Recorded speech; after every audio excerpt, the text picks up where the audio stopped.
many good and well-meaning men and women who, having been tainted or deceived by various pernicious publications, still entertain the most ungenerous and prejudiced opinions of the Masonic order.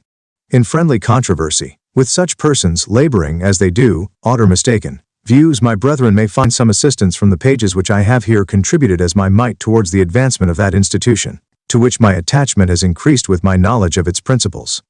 A portion of this work is compilation, yet for that compilation, labor has been required in research and discrimination in selection. How profitably that labor has been exerted, or how wisely that discrimination has been exercised, it is not for me to determine. To contemporary writers I must be contented with here making a general acknowledgment, but I cannot omit to particularize my indebtedness to the profound works of Dr. Oliver, and to the invaluable magazine of my friend and brother C.W. Moore of Boston. I place this book in the hands of the fraternity, with all the confident hope of indulgence to which former kindness has given birth. Albert G. Mackey. Charleston, December 28, 1848. Table 179, 187, 179, 177. The mystic tie, the Indian Mason. It is not among civilized men only that the universal genius of Masonry has extended her purifying and protecting influences. Many Indians have passed through the ordeal of initiation, and it is worthy of remark that the Red Mason of the forest is said to be as tenacious of his obligations and as observant of his duties as the most intelligent and high-minded of his white brethren. A fact in proof of this assertion occurs in the revolutionary history of our own country. Joseph Brant, a celebrated Mohawk Indian, had, on account of the strong natural intelligence he exhibited when a boy, been taken under the special patronage of Sir William Johnston, Governor of Canada, by whose care he received all the advantages of a European education. Subsequently, he went to England under the patronage of the Earl of Moira, afterwards the Marquis of Hastings, and while in that country was initiated into the mysteries of Freemasonry.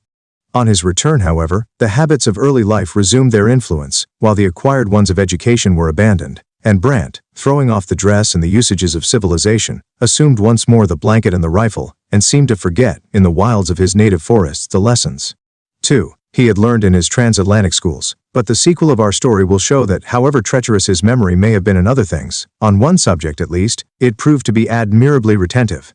During the Revolutionary War, at the Battle of the Cedars, 30 miles above Montreal, on the St. Lawrence, Colonel McKinstry, then a captain in Patterson's regiment of Continental troops, was twice wounded, and afterwards taken prisoner by the Indians employed in the British service. The previous bravery and success of Captain M.C. Kinstry had excited at once the fears and the resentment of his Indian conquerors, and, in accordance with the customs of savage warfare, he was forthwith doomed to die at the stake, accompanied with all those horrid and protracted torments which the Indians know so well how both to inflict and to endure. Already had he been fastened to the fatal tree, and the preparations for the human sacrifice were rapidly proceeding, when, in the strong agony of his despair, and scarcely conscious of a hope, the captive made the great mystic appeal of a Mason in the hour of danger. It was seen, and understood, and felt by the chieftain Brant, who was present on the occasion. Brant at once interposed in his behalf and succeeded, by the influence of his position, in rescuing his American brother from his impending fate.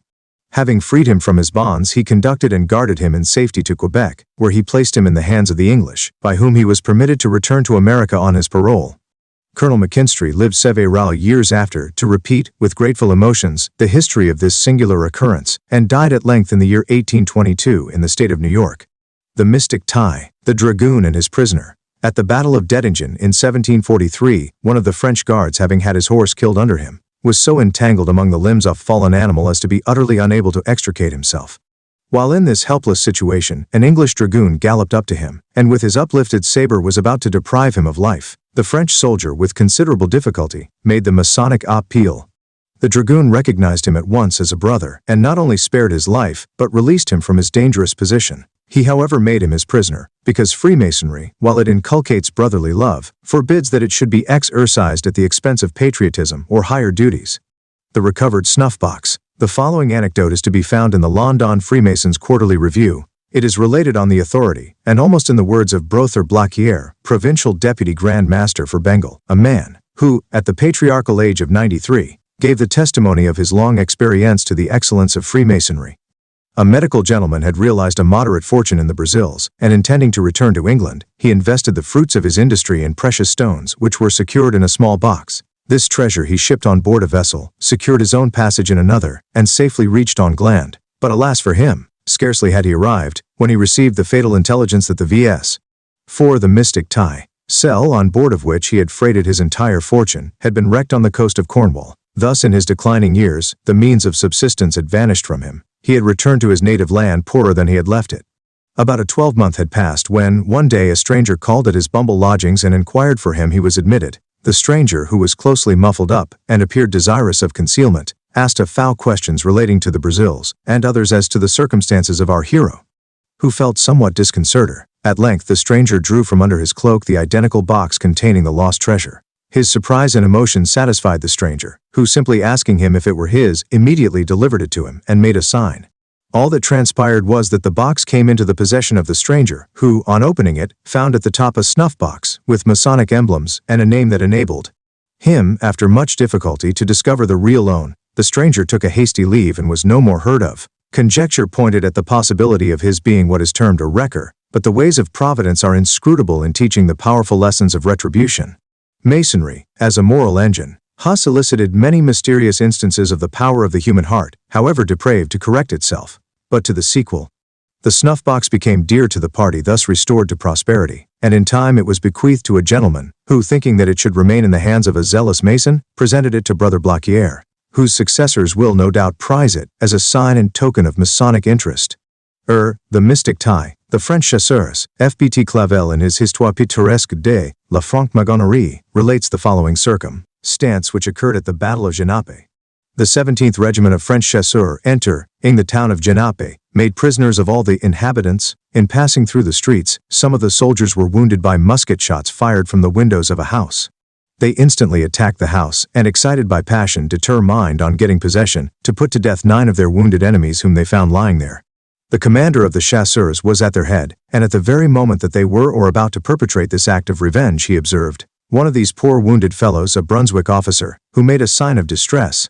Vengeance ceased, the arm of war was paralyzed, the Masonic appeal conquered. The commander threw himself between his own soldiers and the wounded men, and then generously saved their lives. This noble action was not unrewarded, for on the morrow, being wounded in his turn, and taken prisoner by the Prussians, he was recognized as a Mason by an officer, who took him under his care, attended to his wants, and restored to him the money of which he had been despoiled by his captors.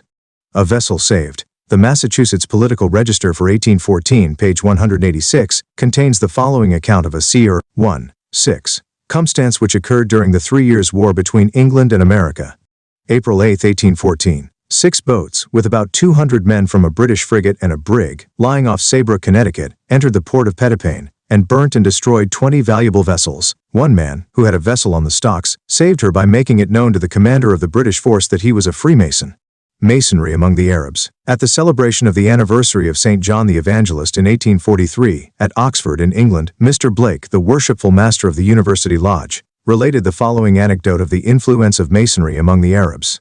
He confessed, he said, that he had formerly been prejudiced against Freemasonry, but experience abroad had convinced him of his error, and satisfied him that there was something in it beyond the mere name. He once had a friend who, with his crew, had been wrecked in the Persian Gulf, when an Arab chieftain came down to plunder them, but, on his friend giving the Masonic signs, they were protected and taken to Muscat, where they were not only clothed and properly taken care of, but afterwards taken to Borneo. He knew this to be a fact. He had it from the lips of his friend who had been wrecked, and it so satisfied him as to the merits of Masonry, that he resolved to embrace the first opportunity of enrolling himself among its members. That pledge he had resumed, and from the moment he had been initiated, he had felt the mystic tie, deepest interest in the institution, and the greatest desire to promote its interests and extend its benefits. The Indian chief Tecumseh, Brother Robert G. Scott, past Grand Master of Virginia, in an address delivered before the Grand Lodge of that state in 1845, related the following anecdote, which, he says, is well authenticated and vouched for by several witnesses now living. During the last war between this country and England, a large detachment of the Northwestern Army, under the command of General Winchester, was attacked at the River Raisin, and after a sanguinary engagement, was overcome by a superior English and Indian force. The ammunition of the Americans being nearly expended, and all expectation of succor vain, they surrendered, on the assurance of their conquerors that the prisoners should be treated with humanity. But they had scarcely laid down their arms, when the Indians commenced stripping them of their clothing, and beat and insulted all who ventured to complain of such treatment. At length, the passions of the Indians becoming excited, many of the Americans were tomahawked and scalped. It was, says Brother Roberts, in the midst of such an exciting scene, that an Indian chief with a lofty bearing, and the expression of gratification and vengeance marked on his countenance, looked on this work of carnage and blood. Many of his best warriors had fallen by the sure fire of the Kentucky riflemen. He was chafed and maddened by the recent hot contest. In such a frame of mind he discouraged not the 8. bloody tragedy, but behold now this red man of the forest. What superhuman influence has wrought such a change? Whither has gone that vengeful, that demon exultation? It is the cry of a Mason and a brother which has reached him, a cry asking for mercy, and speaking in a language which he comprehends and obeys. He springs from the canon on which he is resting, and with the swiftness of the deer of his native forest, he bounds among his followers and warriors, his tomahawk uplifted, and with a look and gesture which was never disregarded by his savage soldiers, utters the life-saving command, "Let the slaughter cease, kill no more white men." This was Tecumseh, a Mason, who with 2 other distinguished chiefs of his tribe had years before been united to our order, while on a visit to Philadelphia. The Percy anecdotes record another instance of the attention of Tecumseh to his Masonic obligatons. An officer, in a skirmish with a party of British and Indians in the late war, was severely wounded, and, unable to rise, 2 Indians rushed towards him to secure his scalp as their prey. One appeared to be a chief warrior, and was clothed in British uniform. The hatchet was uplifted to give the fatal blow. The thought passed his mind that some of the chiefs were Masons, and with this hope he gave a Masonic sign. It stayed the arm of the savage warrior. The hatchet fell harmless to the ground. The Indian sprang forward, caught him in his arms, and the endearing title of brother fell from his lips. That Indian was Tecumseh, the mystic Thai, the merchant of Haiti. The following anecdote is recorded in the London Freemasons' Quarterly Review. The reference to the name of Brother Herring, the estimable past Grand Secretary of New York, is a sufficient guarantee of its truth.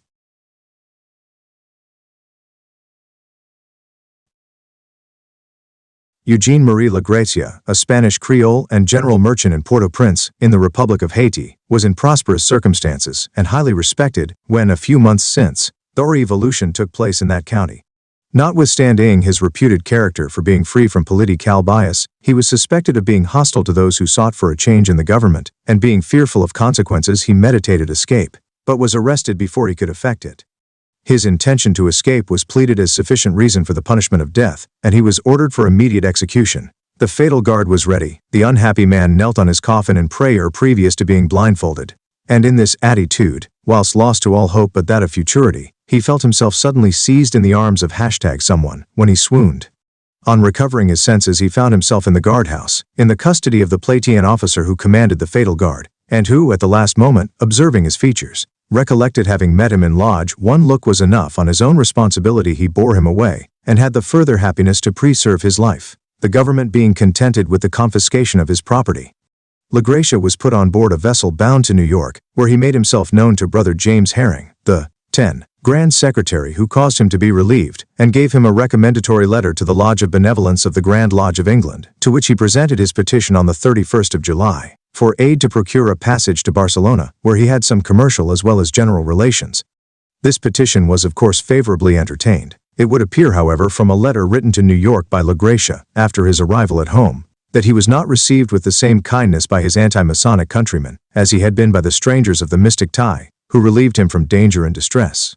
For he wrote from the prison of Barcelona on the August 12, 1814 to say, that in consequence of his Masonic papers being found upon him, he had been seized and thrown into a dungeon, with the expectation of being condemned to death. Which now of these, thinkest thou, was nay, bore unto him that fell among thieves, the shipwrecked Mason, the shipwreck of the French frigate Medusa, on the coast of Africa, in the year 1816, was attended with many circumstances of dreadful suffering and distress.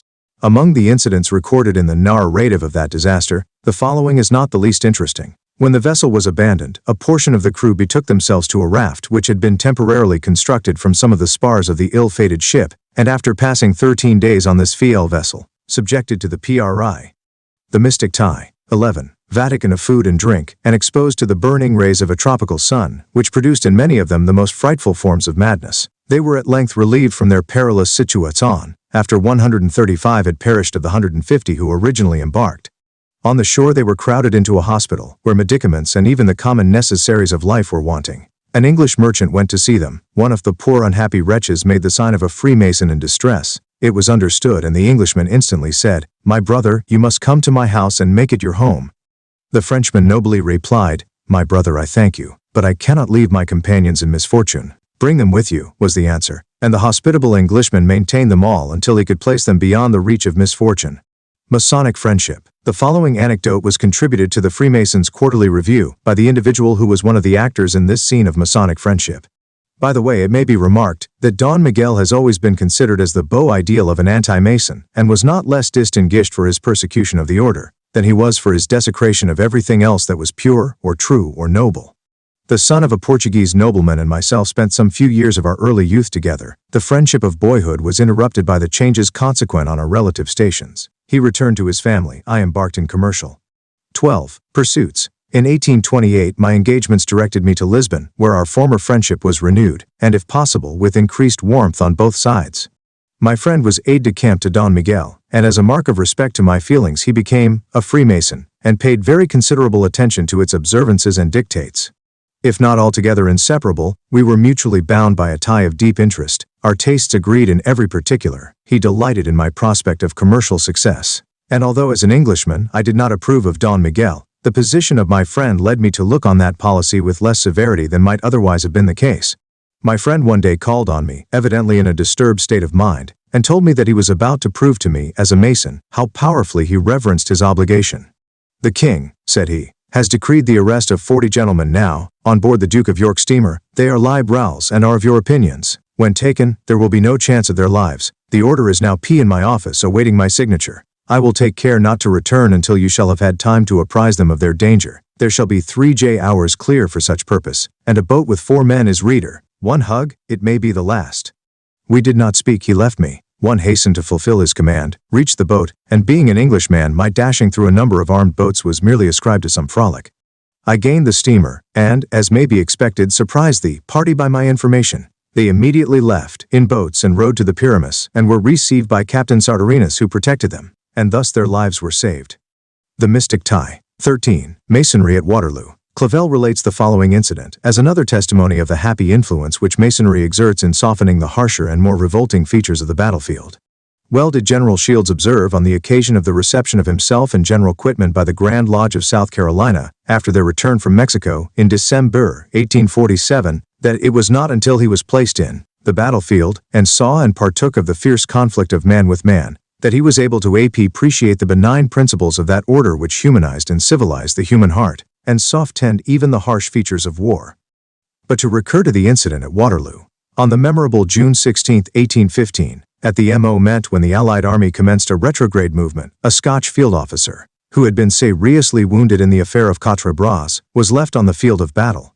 Trampled on by the French cavalry, he thought but of death, when he perceived the French patrols, who came to succor the wounded. Rallying the little strength that remained, he endeavored to raise himself on his knees, and at all hazards, and in a faint voice, he called on the brethren for aid.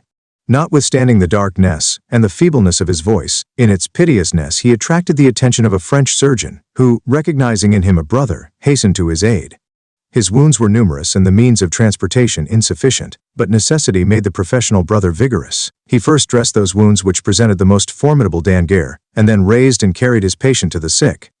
14. Quarters, placed him on his own pallet, watched by his side, and finally caused him to be conveyed to Valenciennes, where he was warmly recommended to his friends, from whom the officer received the kindest attention, and by whose care he was completely restored to health.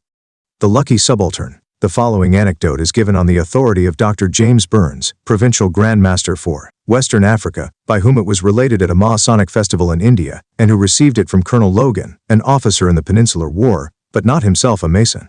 During that war, a whole battalion of the 4th Regiment of British Infantry had been taken prisoners by the French, and in accordance with the predatory habits which too often characterized the war, had been stripped of everything of value.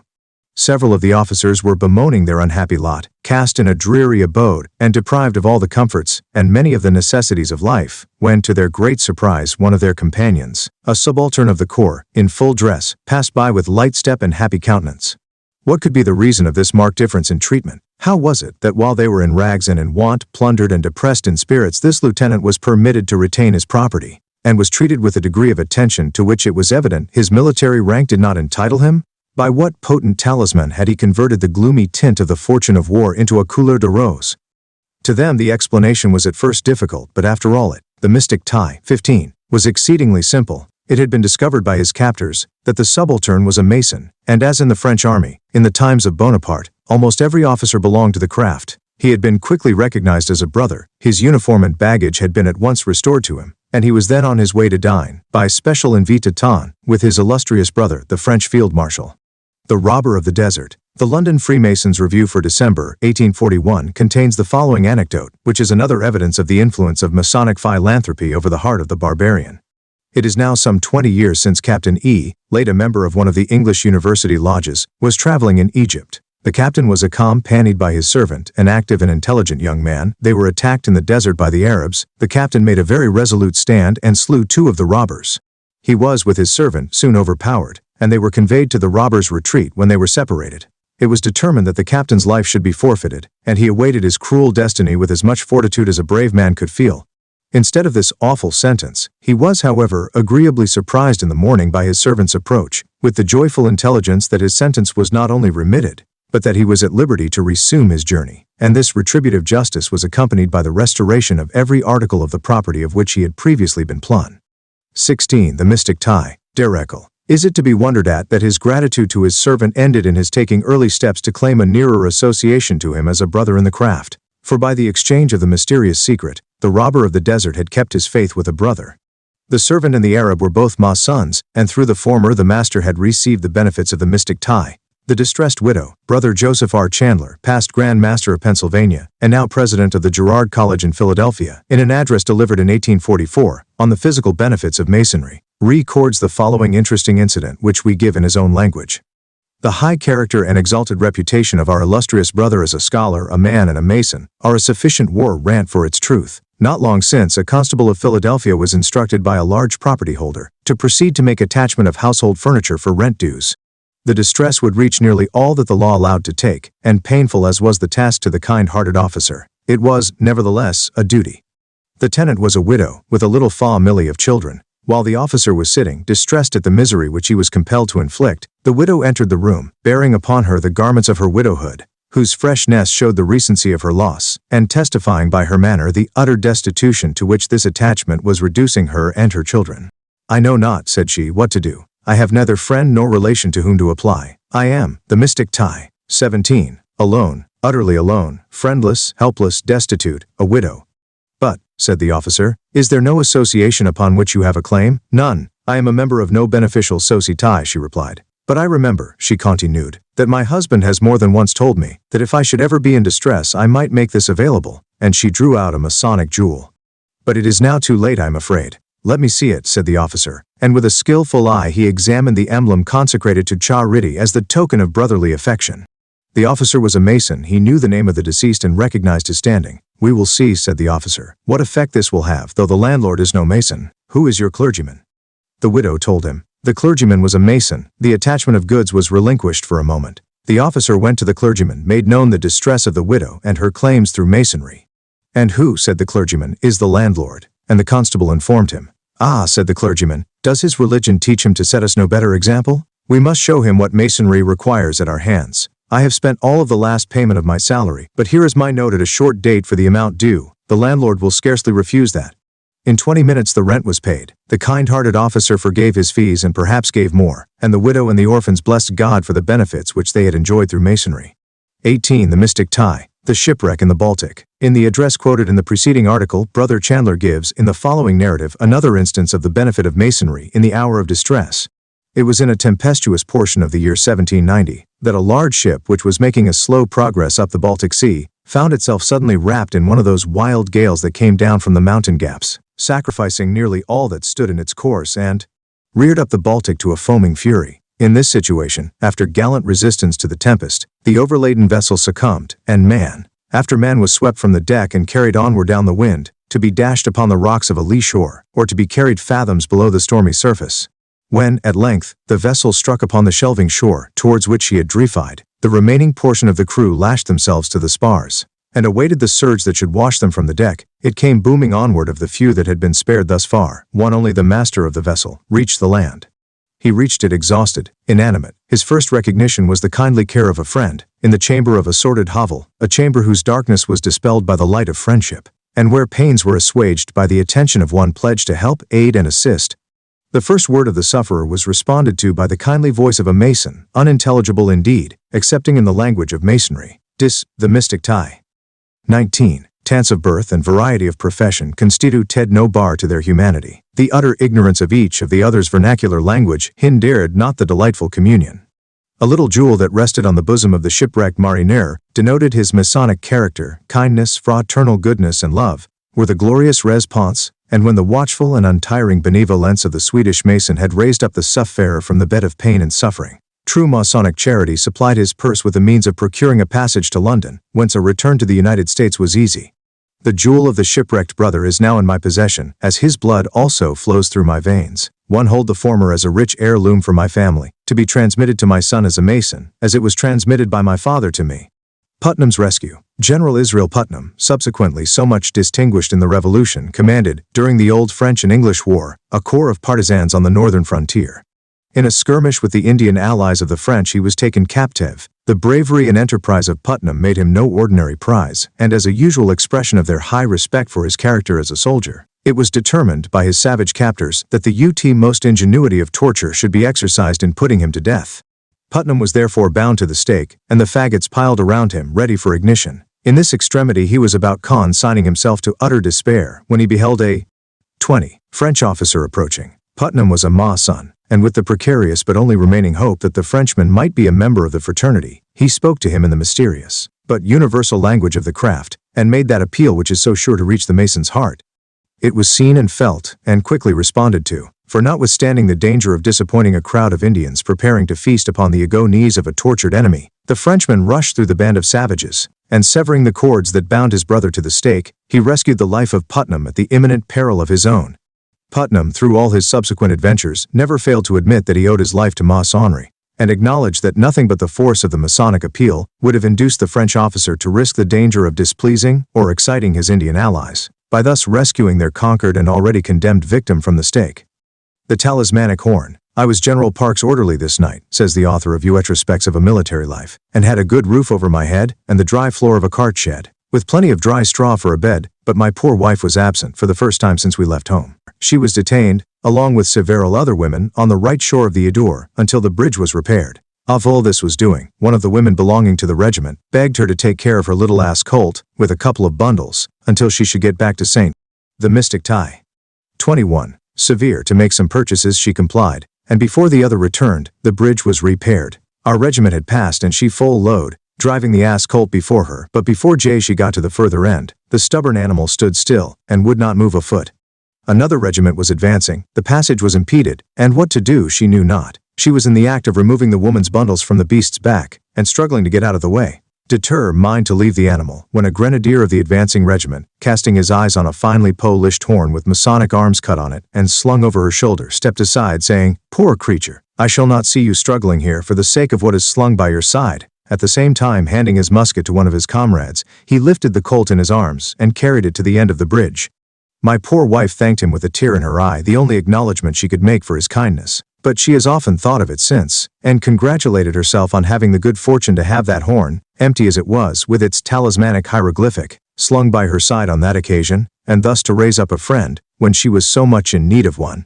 Masonry in Bohemia. The Masons of Bohemia are distinguished for the punctuality with which they discharge the duties and obligations of the order. Of the truth of this fact, the following anecdote, related in Smith's Use and Abuse of Freemasonry, will afford a 22. Sufficient exemplification. Smith says the circumstance was communicated to him by the officer himself. A Scotch gentleman in the Prussian service was taken prisoner at the Battle of Lutzen, and was conveyed to the city of Prague, together with 400 of his companions in arms. As soon as it was known that he was a Mason, he was released from confinement. He was invited to the tables of the most distinguished citizens, and requested to consider himself as a Freemason, and not as a prisoner of war. About 3 months after the engagement, an exchange of prisoners was effected, and the Scotch officer was presented by the fraternity with a purse of 60 ducats to defray the expenses of his journey home. In 176 there were 4 lodges in the city of Prague, all equally remarkable for their intelligence and their benevolence. In that year they erected an orphan house by their unaided exertions. On the February 28, 1784, the river Eger having overflowed its banks, the city of Prague was almost entirely inundated, on which occasion the members of the Lodge of Truth and Concord were distinguished for their intrepidity in rescuing numbers of the inhabitants from a watery grave. Immediately afterwards the 4 lodges made a collection among themselves for the sufferers, which amounted to 1,500 florins. And not content with this liberality, they deputed a committee, consisting of their most eloquent members, who stationed themselves at the doors of the various churches, and by moving appeals to the feelings of the congregations, succeeded in collecting 11,000 florins more, which they distributed among the most destitute. The mystic tie. 23. It is not surprising that until its suppression by the Austrian government, Freemasonry was an object of respect and veneration to all classes of the population of Bohemia. The Broken Merchant. In an address which has already been quoted in this work, Brother Joseph R. Chandler relates the following, "Our true tale. We are more than half inclined to suspect that the generous benefactor in this case was Brother Chandler himself. Many years since, says Brother Chandler, but within my own recollection, and generally under my own observation, the respectable firm of Howard and Thompson in the city of fell into some commercial difficulties, which the limited capital of the junior partner was unable to surmount. The senior partner, with the aid of friends, compromised the debts, continued the business in his own name, and became in time a wealthy man. Thompson, lacking energy of character but possessing some pride, declined a subordinate station in a counting room, until his habits became so bad that he was deemed unfit for any place of trust, and he sunk from respectability to utter destitution and misery with a rapidity I never saw before nor since, equaled in any man to whom crime was not to be imputed. He became brutified. Whole days would he lie on the public wharves, drunken with the liquor which he had extracted from the hogsheads, being landed at the time, and his rags hung upon him so." See Clavel's Hist. Pittoresque la Franque Maconnerie, p. 131-24. Carelessly that decency stood aghast at his appearance. He was not merely a drunkard, but he was drunk all the time, and to him soberness was a rarity. He had not only lost all moral standing, all name of or claim to decency, but self-respect had fled, and he was the nearest approach, in habits and appearance, to the brute that I ever saw in man.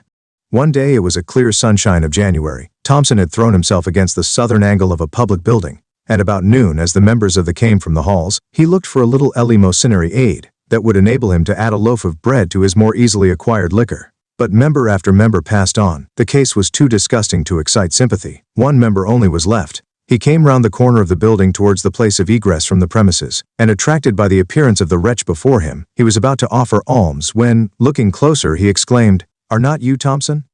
"Yes." "Well, here is something, but we are watched. Come to my office this evening." Thompson kept the promise, and presented himself at the office. He was not seen again for several weeks, and if any thought of him, it was to congratulate themselves that they were relieved from the presence of such a squalid wretch.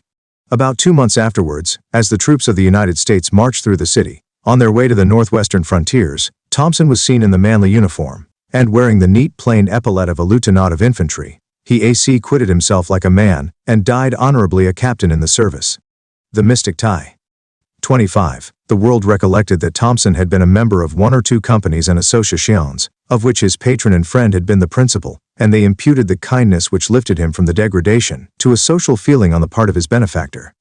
But there are others who knew that the benefactor was master of a lodge where Thompson was once an active and useful member, and that, had appeals to the master's good feelings been ear-liar made, much suffering and disgrace would have been spared. As it was, the relieved died a captain in the service, and the reliever lived to be Grand Master of a Grand Lodge. Beautiful illustration this, of the power of masonry to do good. How instructive would it be in us, my brethren, to know just what passed in the evening's interview between these 2 masons, to know the persuasions on the part of the senior, and the willing yieldings of the erring junior, to have witnessed the new gush of self-respect, its bright return to the heart, when it was proposed that he should hold a commission, and that there was one who not only could have influence with the government to procure the appointment, but still more, would have confidence in him, to be responsible for his future virtue. We may not lift the veil, my brethren, to look in upon the scene. Masonry, while she works such good, tiles the door, and lets others judge of the means by the beauty and excellence of the ends. The French privateersman. In the month of December 1812, during the war between England and France, the sloop 326 Friends, Captain James Campbell, trading from Lee Merrick in Ireland, was captured by the French privateer Juliette, commanded by Captain Louis Marencourt. Signals of masonry were exchanged between the 2 captains, when the French commander, finding in his prisoner a brother of the Mise Tic-Tai, immediately gave him and his crew their liberty, and restored the ship and cargo. On the February 6, 1813, Captain Marencourt, who was then in command of another privateer, La Furée, was captured by the British frigate Modeste, and sent as a prisoner of war to Plymouth. When the news of Captain Marencourt's misfortune reached Limerick, the residence of his former prisoner, 2 of the lodges of that city were convened, and unanimously adopted resolutions which, as they afford an evidence of that kind and brotherly spirit, which not even the asperities of war can erase from the Masonic breast, are entitled to a place in such a work as this. The letters will be found in Joyce Gould's Naval Chronicle, Vol. XX, pages 194 and 195, whence I have extracted them. At a meeting of Ancient Limerick Lodge No. 271, holden in the city of Limerick, on Thursday the February 18, 1813, the following resolutions were unanimously agreed to. Resolved, that the thanks of this ancient body be, and are hereby presented to Captain Louis Marincourt, of Le Furet, French privateer, for his generous, humane and praiseworthy conduct to Brother James Campbell, of the sloop Three Friends of. We are ready to suppose, as an ingredient in the romance of this incident, that the name of the Three Friends was intended as an allusion to Solomon, king of Israel, and the two Hirims. The mystic tie. 27. Ucall, in restoring to him his ship and cargo, and rescuing himself and crew from captivity, in December last when captured by him, at the time he commanded the Juliet French privateer. Resolved, that as men peculiarly attached by the most unshaken loyalty to our most gracious sovereign and the British Constitution, we exult at the prosperity of His Majesty's arms both by sea and land. Yet, as Masons we are bound to commiserate the unfortunate, and pour out the balm of consolation into the wounds of those who are deprived of the greatest blessing in life, liberty. Resolved, that we sympathize with Captain Marincourt, in his present state of captivity and A.B. sense, yet at the same time, we must console him with the pleasing reflection that he is a prisoner in a land, and under a government whose monarch has been through a long reign, the father of his peuple, and the friend to the unfortunate, and we most ardently hope that the man who has held forth to the world so meritorious a pattern of generosity and kindness to a British subject, when in his power, may meet with that lenity which his former conduct so loudly calls for. Resolved, that these our resolutions be transmitted by our Secretary to the Worshipful Master of Noah, 79 at Plymouth, and that he be requested to communicate them to Captain Marincourt, and the officers and brethren of the lodge. Resolved, that the foregoing resolutions be inserted in our transaction book, and published in the Limerick newspapers, and in the Dublin Evening Post. Rising Sun Lodge No. 952 of Limerick also unanimously adopted the following resolutions. Resolved, that we do fully approve of the resolutions entered into by our brethren of Lodge No. 271, expressive of their thanks to Captain Marincourt, lately captured by the modest British frigate, for his humane and generous conduct to Captain Campbell, of the sloop Three Friends, in December last, in not only restoring him to liberty and his country, but with the disinterestedness of a true mason, giving him his sloop and cargo, captured by Captain Marincourt when commander of the Juliet privateer. Resolved, that generosity even in an enemy has a peculiar claim on Britons and Irishmen. It is characteristic of those countries to feel and cherish its influence. We cannot therefore suppress the expression of our sympathy for the present captivity of this generous brother and stranger. And could we constitutionally supplicate the high personage who now rules these realms, and who in himself is a splendid example of the purity of Masonic principles, we would implore his royal interposition in favor of Captain Marincourt, fortified as we are by the Christian maxim of do unto others as you would wish to be done by. Resolved, that our Secretary be instructed to transmit a copy of these resolutions to our right worshipful brother and Grand Master the Earl of Donoughmore, as the sentiments of our lodge, and that we ardently hope some measure, not inconsistent with the high offices of the state, may be speedily adopted, to give efficacy to our prayer, so that our nation may not yield to an enemy, in generosity or gratitude.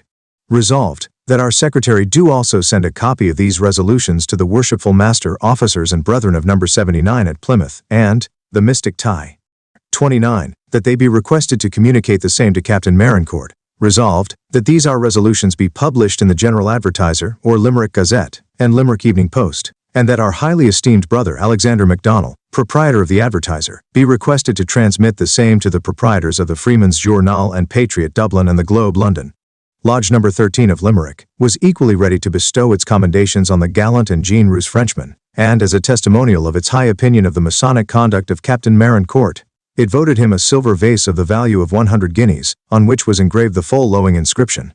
To Captain Louis Marincourt, of the French privateer Le Furet, to commemorate the illustrious example of Masonic virtue his conduct to Captain Campbell displays, the brethren of Lodge No. 13 on the Registry of Ireland, present and dedicate this cup. Limerick, May 1, 1813.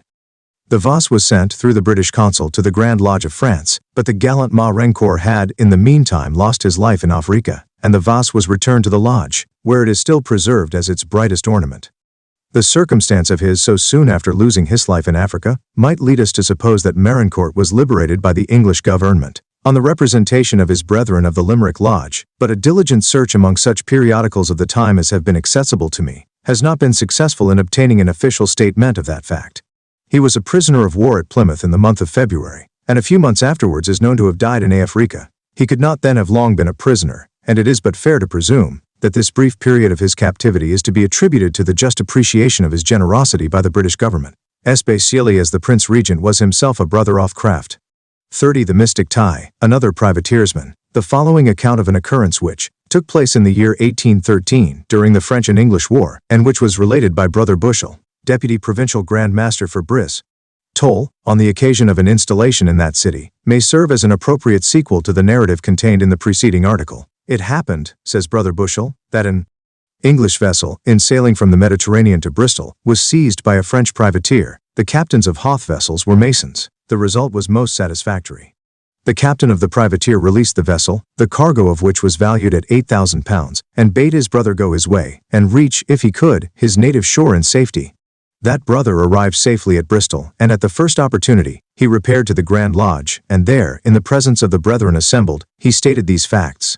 And moreover, he produced a written agreement, into which he had entered with the captain of the privateer.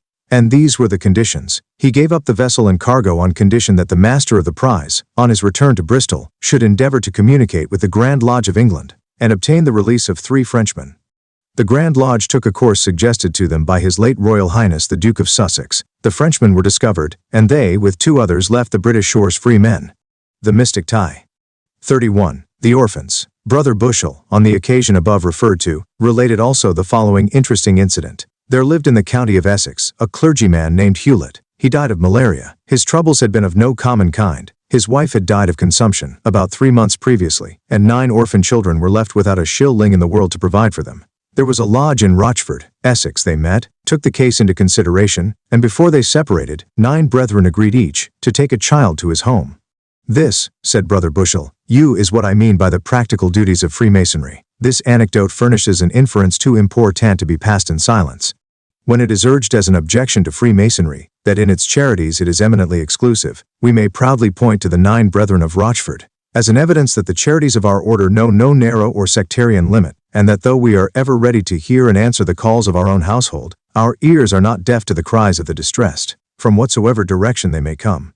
The clergyman of Essex was not a member of the craft, but the destitute condition of his orphans was not a spectacle to be seen and not felt, or felt and not relieved, by the craftsmen who were laboring in erecting a spiritual building, the topmost stone of which was charity. 32. Dispensing with a supper. I was present a few years since at a communication of one of the lodges in the city of Charlestown, South Carolina, when an application from the widow of a mason for charity was read by the worshipful master.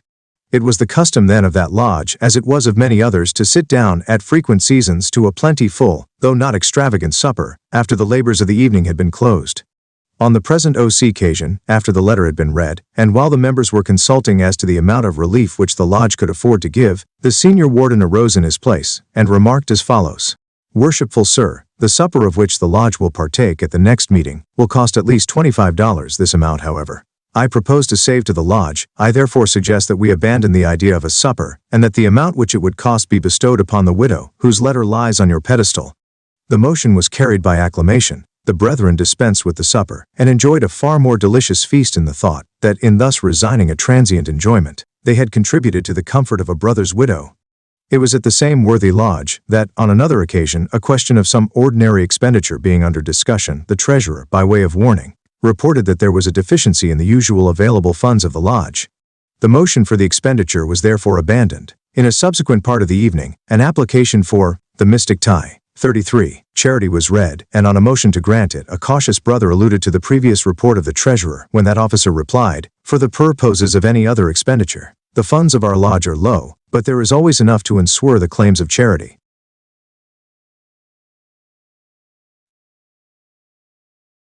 The expression was an enthusiastic one, and may be traced to the warm spirit of Masonic benevolence which exists in thousands of lodges, but it was not an exaggerated one, for the donation was ordered and paid. Quarter granted. The following interesting incident is recorded by Clavel, as having occurred at the close of the Battle of Waterloo, on the th of June. About 50 Frenchmen, nearly all of them wounded, the heroic wreck of a square of 2 regiments of infantry, which had been almost exterminated by the discharge of a park of artillery, found themselves, at the close of day, surrounded by a considerable force of the enemy. After having performed prodigies of valor, perceiving that it was impossible that they could effect a retreat, they reluctantly determined to lay down their arms. But the Allies, irritated at the loss which they had experienced from this handful of brave men, continued to fire on them. The French now perceived that their complete destruction was inevitable, unless some miracle should save them. The lieutenant in command was suddenly inspired with the thought that this miracle might be achieved by masonry. Advancing from the ranks in the midst of a galling fire, he made the mystic appeal. 2 Hanoverian officers perceived him, and by a spontaneous impulse they, 34, dared the firing to cease, without the customary etiquette of consulting their commanding officer. Having provided for the safety of the prisoners, they reported themselves to their general for this breach of military discipline. He, however, who was also a Freemason, far from inflicting any punishment, commended them on the contrary for their generous conduct. The Corsair and the Minerva. On the 14th of June 1823, says Clavel, the Dutch merchant ship Minerva was on her way from Batavia to Europe, having on board several wealthy passengers, and among them Brother Engelhard, I past Deputy Grand Master of the French Lodges of India. When in the latitude of the Brazils, she was attacked by a Spanish privateer, which was provided with letters of marque from the government of the Cortes.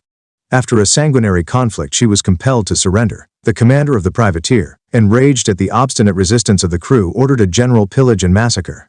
The work had already commenced, by several of the crew being tied to the masts, when the passengers, by the most earnest entreaties, succeeded in obtaining permission to repair on board of their captor. There they sought, but in vain, by offers and supplications to soothe the rage of the commander. In this extremity, Brother Engelhard resorted to means upon the success of which he hardly dared to reckon. He appealed to the privateersman as a mason. The captain, hitherto insensible to prayers and tears, now appeared to be moved. He was himself, as well as many of his crew, masons and mem. The mystic tie. 35. Burrs of a lodge at Ferrol. But while acknowledging the appeal, he was doubtful of the legitimate right to it of the one who used it. The necessary proofs were however furnished, and among other things, a parchment diploma, which Engelhard had thrown overboard during the combat, fearing that his captors might be enemies of masonry, was recovered as it floated on the waves. The Spanish captain, once satisfied, recognized his brethren, and restored to them their vessel and property, and after the necessary repairs had been made, allowed the Minerva to proceed, furnished with a safe conduct for the remainder of her voyage. Adoption of a mason's son. In the French rite, the son of a mason is called a Laughton, as among the English he is called a Louis, and is entitled to the privilege of being initiated 3 years before his majority. In many of the lodges of France there is an interesting custom called the adoption of a Laughton, that is strongly characteristic of the brotherly love which is one of the distinguishing features of the Masonic order. The proceedings on such an occasion are thus described by Clavel, in his Histoire pittoresque de la franc-maçonnerie. In these lodges, when the wife of a mason is on the point of her accouchement, the hospitaller, if he is a physician and if not a brother of that profession, is sent to her dwelling, to inquire after her health, in the name of the lodge, and to offer his professional services and even pecuniary aid, if it is supposed to be needed. 9 days after her death, 36 the mystic tie, livery the worshipful master and wardens pay her a visit of congratulation. If the infant is a boy, the lodge is specially convened for the purpose of proceeding to the ceremony of adoption. The room is decorated with leaves and flowers, and pots of incense are deposited in different parts. The child and his nurse are brought to the hall before the opening of the lodge and placed in an anteroom. The lodge is then opened, and the wardens, who are appointed as godfathers to the child, repair to the anteroom, accompanied by a deputation of 5 brethren. The chief of the deputation, in an address which he makes to the nurse, recommends to her not only carefully to watch over the health of her charge, but to cultivate his young intelligence and to make truth and good sense the subjects of her future conversations with him. The child is then taken from the nurse by its father or some other relative and is introduced by the deputation into the lodge and conducted to the pedestal of the master, where the procession halts and the following conversation takes place. "What bring you here, brethren?" asks the worshipful master. "The son of a brother," replies the senior warden, "whom the lodge is desirous of adopting." "What are his names, and what Masonic name do you propose to give him?" the sponsor replies. He adds to the family and baptismal names of the child another characteristic one, such as truth, devotion, or benevolence, or some other of a similar kind, which is called the Masonic name. The master then descends from the east, and approaching the infant, and extending his hands over the mystic tie. 37. Its head implores heaven to make it one day worthy of the love and care which the lodge is about to devote to it. The incense is then burned. The sponsors rehearse after the master the obligations of the apprentice, in the name of the Laughton, and he is invested with a white apron, and proclaimed with due Masonic honors, as the adopted son of the Loto-E. The master now repairs to his seat, and the wardens, with the infant being placed in an appropriate position, he addresses to them a discourse on the duties and obligations which they have assumed as Masonic sponsors. To this the wardens make a fitting reply, and the procession is again formed, and the child is reconducted to the anteroom and restored to its nurse. This adoption engages the members of the lodge to watch over the education of the child, and, at the proper time, to assist in establishing it in Busi Ness. An account of the ceremonial is drawn up, signed by all the members, and transmitted to the father, and is used by the Lotan, in after life, as a diploma to gain his early initiation into masonry, on which he renews, of course, those obligations taken for him in infancy by his sponsors. There is something refreshing in this picture of the Masonic baptism of the Mason's child. We look with a holy reverence on the performance of this rite, in which a new and sacred tie is established by the father and mother, through their child with the fraternity of which the former is a member, and where, with the most solemn seer. In the United States, where the York rite is practiced with a nearer approach to its primitive purity than in any other part of the world, this privilege of early admission into the order is not recognized. Here, the Lewis, like every other candidate, must have reached the lawful age of 21 before he is eligible for initiation. 38. Monies, and influenced only by an instinctive feeling of Masonic love, the members of the lodge become the fathers, the protectors, the patrons of their brother's son, and promise for him their help in the difficulties of the present time, their aid and encouragement in the hopes of the future. Surely there must be a blessing on the institution which thus brings forth, in the spirit of its charity, protectors and guardians for the child, who cannot yet ask for protection or guardianship. Freemasonry among pirates. Miss Martineau, who by the way was an anti-Mason, and joined our enemies when she was in this country in their abuse of the institution, nevertheless relates, in her retrospect of Western Travels, the following anecdote, which is so favorable to the character of our order, as to surprise us that candor had not at once induced her to disclaim all further opposition to an institution, to whose panegyric she has here contributed. Then came, says Miss M., Captain L. with his 5 fine daughters. He looked too old to be their father, and well he might. When master of a vessel, he was set ashore by pirates with his crew on a desert island, where he was 36 days without food. Almost all his crew were dead, and he just dying, when help arrived by means of Freemasonry. Among the pirates was a Scotchman, a Mason, as was Captain L. The two exchanged signs. The Scotchman could not give aid at the moment, but after many days of fruitless and anxious attempts, he contrived to sail back at the risk of his life, and landed on the desert island on the 6th day of his leaving it. He had no the mystic tie.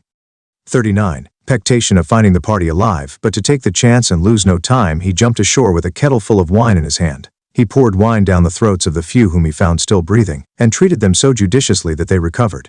At least it was called recovery, but Captain L's looks are very haggard and nervous still. He took the Scotchman home and cherished him to the day of his death. Another instance of the influence of Masonry upon the heart of a pirate is related by Brother Charles Mackey, worshipful master of one of the best lodges in England, St. George's Lodge of Harmony, held in Liverpool. Many years ago, when Brother Mackey was on his return from South America to England, with all he possessed and in his own vessel, he was boarded by a pirate. Among his papers was a Masonic certificate, which the pirate captain, himself a Freemason, although a fallen one, recognized. The usual tests were exchanged, after which the marauder told him to let his men take away whatever they pleased, which he would pay for, and when dusk came on, to steer in one direction, while he would take another. This was done, and Brother Mackey arrived safely in England with his property. In the Freemasons' Quarterly Review for March 1845 is contained a still more interesting anecdote of the sacred estimation in which the Masonic ties were held by a pirate. The particulars were communicated by Brother Glenn, a member of the Phoenix Lodge at Sunderland, England, at a meeting of the Lodge of Instruction, held at the George and Vulture Tavern, Cornhill, London. In the year 1830, Brother Glenn, who had not then, 40, been initiated into Masonry, was made of a merchant vessel, which was filled with a general cargo, and bound for the island of Cuba. The crew, besides the captain and mate, consisted of 7 seamen. When within about 3 days' sail of their port of destination, they discovered a suspicious-looking schooner, apparently hovering in their course, and which from her appearance and motions they were fearful was a pirate. Being almost in a defenseless state, they were naturally much alarmed, and endeavored by altering their course to avoid the schooner, but she, crowding all sail, bore down quickly upon them, and brought them to. The piratical character of the schooner was now but too clearly apparent. The merchantman was boarded by 25 desperadoes, all armed with pistols and cutlasses. Against such a numerous and well-armed force, resistance was out of the question. The captain of the pirate was a Spaniard. He was accompanied by his lieutenant, who was dressed in a peculiar manner with tight red pantaloons, and Brother Glenn conjectured from his appearance that he was a Maltese. The captain, mate, and crew of the merchantman were immediately seized. PI's tolls were presented to their heads, and they were threatened with instant death, unless they immediately gave up all the money on board. They had scarcely any specie, and the pirate captain, being dissatisfied, proceeded to plunder the vessel of everything which was valuable and portable, and then vowed, with the most horrid imprecations, that he would burn the vessel and destroy all her crew. This ruffian spoke broken English, the other pirates spoke in Spanish. The unfortunate crew of the merchantmen were now bound and secured in the forepart of the vessel. The captain and Brother Glenn were also tied to two pillars in the cabin. The mystic tie. 41. The work of plunder was finished, and the pirate captain had given directions for the destruction of the vessel by fire. Gunpowder, tar barrels, and other combustible materials were brought from the schooner and placed on board the fated vessel in a manner best calculated to ensure her speedy destruction. Whilst these horrible proceedings were in progress, the cries and lamentations of the unfortunate crew were piteous in the extreme. Their supplications for mercy were, however, entirely disregarded, and the train actually laid. At this awful juncture, the lieutenant of the pirates, who has before been noticed, went aft and entered the cabin where Brother Glenn and his captain were secured, his purpose being apparently to make a further search before leaving the vessel, for anything valuable which might previously have escaped observation. Brother Glenn and the captain were, as may well be imagined, in a most dreadful state of terror and alarm, expecting nothing less than instant death, and that in its most horrible shape. The captain happened, fortunately for himself and crew, to be a Mason. As a last resource, he attracted the pirate's attention and made the sign of an EAP. The latter regarded him steadfastly for an instant and replied by making the sign of a FC. Brother Glenn was at that time ignorant of the meaning of these proceedings, but he did not fail to perceive that the countenance of his captain, before so anxious and terror-stricken, was instantly lighted up with joy and hope, whilst a glance of mutual intelligence passed between him and the pirate. Some further communication then passed between them. Neither could understand the other's language, but in this short interval they had made themselves understood by the universal medium of masonry. The 42 lieutenant then returned to the deck, where, as it subsequently appeared, he dissuaded the captain of the pirates from his intention of burning the vessel, and induced him to abandon her and the crew without further injury. Shortly afterwards the captain and greater part of the pirates left, the lieutenant and 5 others remaining on board. The lieutenant went again into the cabin and wrote a short note in the Spanish language, which he carefully folded up and left upon the cabin table. He then with a knife cut the cords with which Brother Glenn had been bound, and making a gesture of caution, left the ship with the remaining portion of the pirate's crew. Brother Glenn speedily released the captain, who then informed him that he had made himself known to the pirate as a Mason, and to that circumstance their deliverance must be attributed. After waiting as they deemed a sufficient time to allow the schooner to get out of sight, they cautiously proceeded to the deck and released the crew. Their vessel had been completely ransacked and was in a state of the utmost confusion. They could see the train which had been laid for their destruction. They then carefully removed the combustibles, and returning thanks for their deliverance, again proceeded on their course. Nothing particular occurred until the second day following, when, to their utter consternation, they again espied the piratical schooner, which bore down upon them as before. They hoisted their English colors, when the pirate, recognizing the vessel as the same which had been recently pillaged, merely displayed his black flag, the terrible ensign of his dreadful calling, which he almost immediately lowered, and then altering his course, stood off without offering the merchantmen any further molestation, and was seen by them numbered the mystic tie. 43. More. On the following day they arrived in port, when Brother Glenn and the captain made a protest of the circumstances, and it was found that the letter, which had been left on the cabin table, was couched in the following terms: "Brother, having recognized you as a Mason, I have induced the captain to spare the lives of yourself and crew, but for this you would all have perished." It was subsequently discovered that 2 American vessels had been destroyed by fire in those seas. The crews of both perished, and no doubt under similar circumstances. Brother Glenn, on his return to England, lost no time in asking admission into our order, which, under Providence, had been the means of preserving his life. The prize released. On the November 27, 1812, during the war between England and France, a large and valuable fleet of English merchantmen set sail from Spithead for the West Indies, under the convoy of the Queen, man of war. Soon after their departure, the convoy was dispersed by a violent gale of wind, and many of them captured by the French frigate Gloire, which was then cruising between the Western Islands and Ferrol. Among the captures was the ship Princess Royal, of 400 tons, laden with supplies and commanded by Captain Alexander Foster. On being taken on board of his captor, Captain Foster made himself known as a Mason to the commander of the frigate, by whom he was invited into the cabin. He was then told that his appeal had been recognized, that the first duty which the Frenchman owed was to his country, and his M44 the mystic tie. But that his next was, as a man and a Mason, to serve a brother in the hour of need. The commander of the frigate, finding himself embarrassed with a number of his prisoners, but wishing to continue his cruise, thought this circumstance would afford a favorable opportunity of serving his English brother, without any dereliction of duty to his sovereign.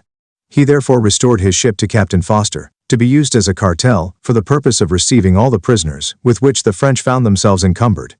The Princess Royal, thus liberated, proceeded with the released prisoners to Barbados, where they were, landed and pursuing her voyage to its ultimate destination at Jamaica, delivered her cargo, and returned in safety to London.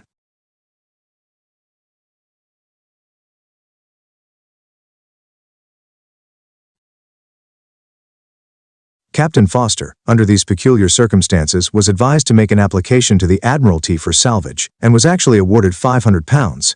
But his story being subsequently deemed doubtful and romantic, his vessel was seized, on the presumption that she had been ransomed, and Lied consequently forfeited her privileges as a British ship. But after a searching investigation, the facts were proved, and she was liberated.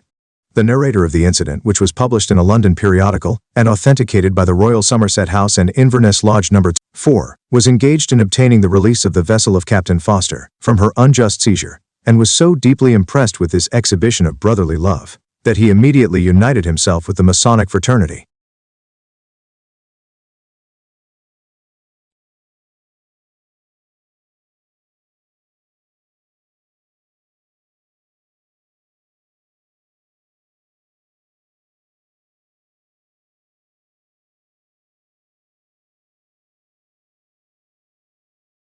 But while acknowledging the appeal, he was doubtful of the legitimate right to it of the one who used it. The necessary proofs were however furnished, and among other things, a parchment diploma, which Engelhart had thrown overboard during the combat, fearing that his captors might be enemies of masonry, was recovered as it floated on the waves. The Spanish captain, once satisfied, recognized his brethren, and restored to them their vessel and property, and after the necessary repairs had been made, allowed the Minerva to proceed, furnished with a safe conduct for the remainder of her voyage. Adoption of a mason's son. In the French rite, the son of a mason is called a Laughton, as among the English he is called a Lewis, and is entitled to the privilege of being initiated 3 years before his majority. In many of the lodges of France there is an interesting custom called the adoption of a Laughton that is strongly characteristic of the brotherly love which is one of the distinguishing features of the Masonic order. The proceedings on such an occasion are thus described by Clavel in his Histoire pittoresque de la franc-maçonnerie. In these lodges, when the wife of a mason is on the point of her accouchement, the hospitaller, if he is a physician and if not a brother of that profession, is sent to her dwelling to inquire after her health, in the name of the lodge, and to offer his professional services and even pecuniary aid, if it is supposed to be needed. 9 days after her death, 36 the mystic tie, livery the worshipful master and wardens pay her a visit of congratulation. If the infant is a boy, the lodge is specially convened for the purpose of proceeding to the ceremony of adoption. The room is decorated with leaves and flowers, and pots of incense are deposited in different parts. The child and his nurse are brought to the hall before the opening of the lodge and placed in an anteroom. The lodge is then opened, and the wardens, who are appointed as godfathers to the child, repair to the anteroom, accompanied by a deputation of 5 brethren. The chief of the deputation, in an address which he makes to the nurse, recommends to her not only carefully to watch over the health of her charge, but to cultivate his young intelligence and to make truth and good sense the subjects of her future conversations with him. The child is then taken from the nurse by its father or some other relative and is introduced by the deputation into the lodge and conducted to the pedestal of the master, where the procession halts and the following conversation takes place. "What bring you here, brethren?" asks the worshipful master. "The son of a brother," replies the senior warden, "whom the lodge is desirous of adopting." "What are his names, and what Masonic name do you propose to give him?" the sponsor replies. He adds to the family and baptismal names of the child another characteristic one, such as truth, devotion, or benevolence, or some other of a similar kind, which is called the Masonic name. The master then descends from the east, and approaching the infant, and extending his hands over the mystic tie, 37, its head implores heaven to make it one day worthy of the love and care which the lodge is about to devote to it. The incense is then burned. The sponsors rehearse after the master the obligations of the apprentice, in the name of the Laughton, and he is invested with a white apron, and proclaimed with due Masonic honors, as the adopted son of the Loto. The master now repairs to his seat, and the wardens, with the infant being placed in an appropriate position, he addresses to them a discourse on the duties and obligations which they have assumed as Masonic sponsors. To this the wardens make a fitting reply, and the procession is again formed, and the child is reconducted to the anteroom and restored to its nurse. This adoption engages the members of the lodge to watch over the education of the child, and, at the proper time, to assist in establishing it in Business. An account of the ceremonial is drawn up, signed by all the members, and transmitted to the father, and is used by the Laughton, in after life, as a diploma to gain his early initiation into Masonry, on which he renews, of course, those obligations taken for him in infancy by his sponsors. There is something refreshing in this picture of the Masonic baptism of the Mason's child, We look with a holy reverence on the performance of this rite, in which a new and sacred tie is established by the father and mother, through their child with the fraternity of which the former is a member, and where with the most solemn seer. In the United States, where the York rite is practiced with a nearer approach to its primitive purity than in any other part of the world, this privilege of early admission into the order is not recognized. Here the Lewis, like every other candidate, must have reached the lawful age of 21 before he is eligible for initiation. 38. Monies, and influenced only by an instinctive feeling of Masonic love, the members of the lodge become the fathers, the protectors, the patrons of their brother's son, and promise for him their help in the difficulties of the present time, their aid and encouragement in the hopes of the future. Surely there must be a blessing on the institution which thus brings forth, in the spirit of its charity, protectors and guardians for the child, who cannot yet ask for protection or guardianship. Freemasonry among pirates. Miss Martineau, who by the way was an anti-Mason, and joined our enemies when she was in this country in their abuse of the institution, nevertheless relates, in her retrospect of Western Travels, the following anecdote, which is so favorable to the character of our order, as to surprise us that candor had not at once induced her to disclaim all further opposition to an institution, to whose panegyric she has here contributed. Then came, says Miss M., Captain L. with his 5 fine daughters. He looked too old to be their father, and well he might. When master of a vessel he was set ashore by pirates with his crew on a desert island, where he was 36 days without food. Almost all his crew were dead, and he just dying, when help arrived by means of Freemasonry. Among the pirates was a Scotchman, a Mason, as was Captain L. The two exchanged signs. The Scotchman could not give aid at the moment, but after many days of fruitless and anxious attempts, he contrived to sail back at the risk of his life, and landed on the desert island on the 6th day of his leaving it. He had no X. The mystic tie.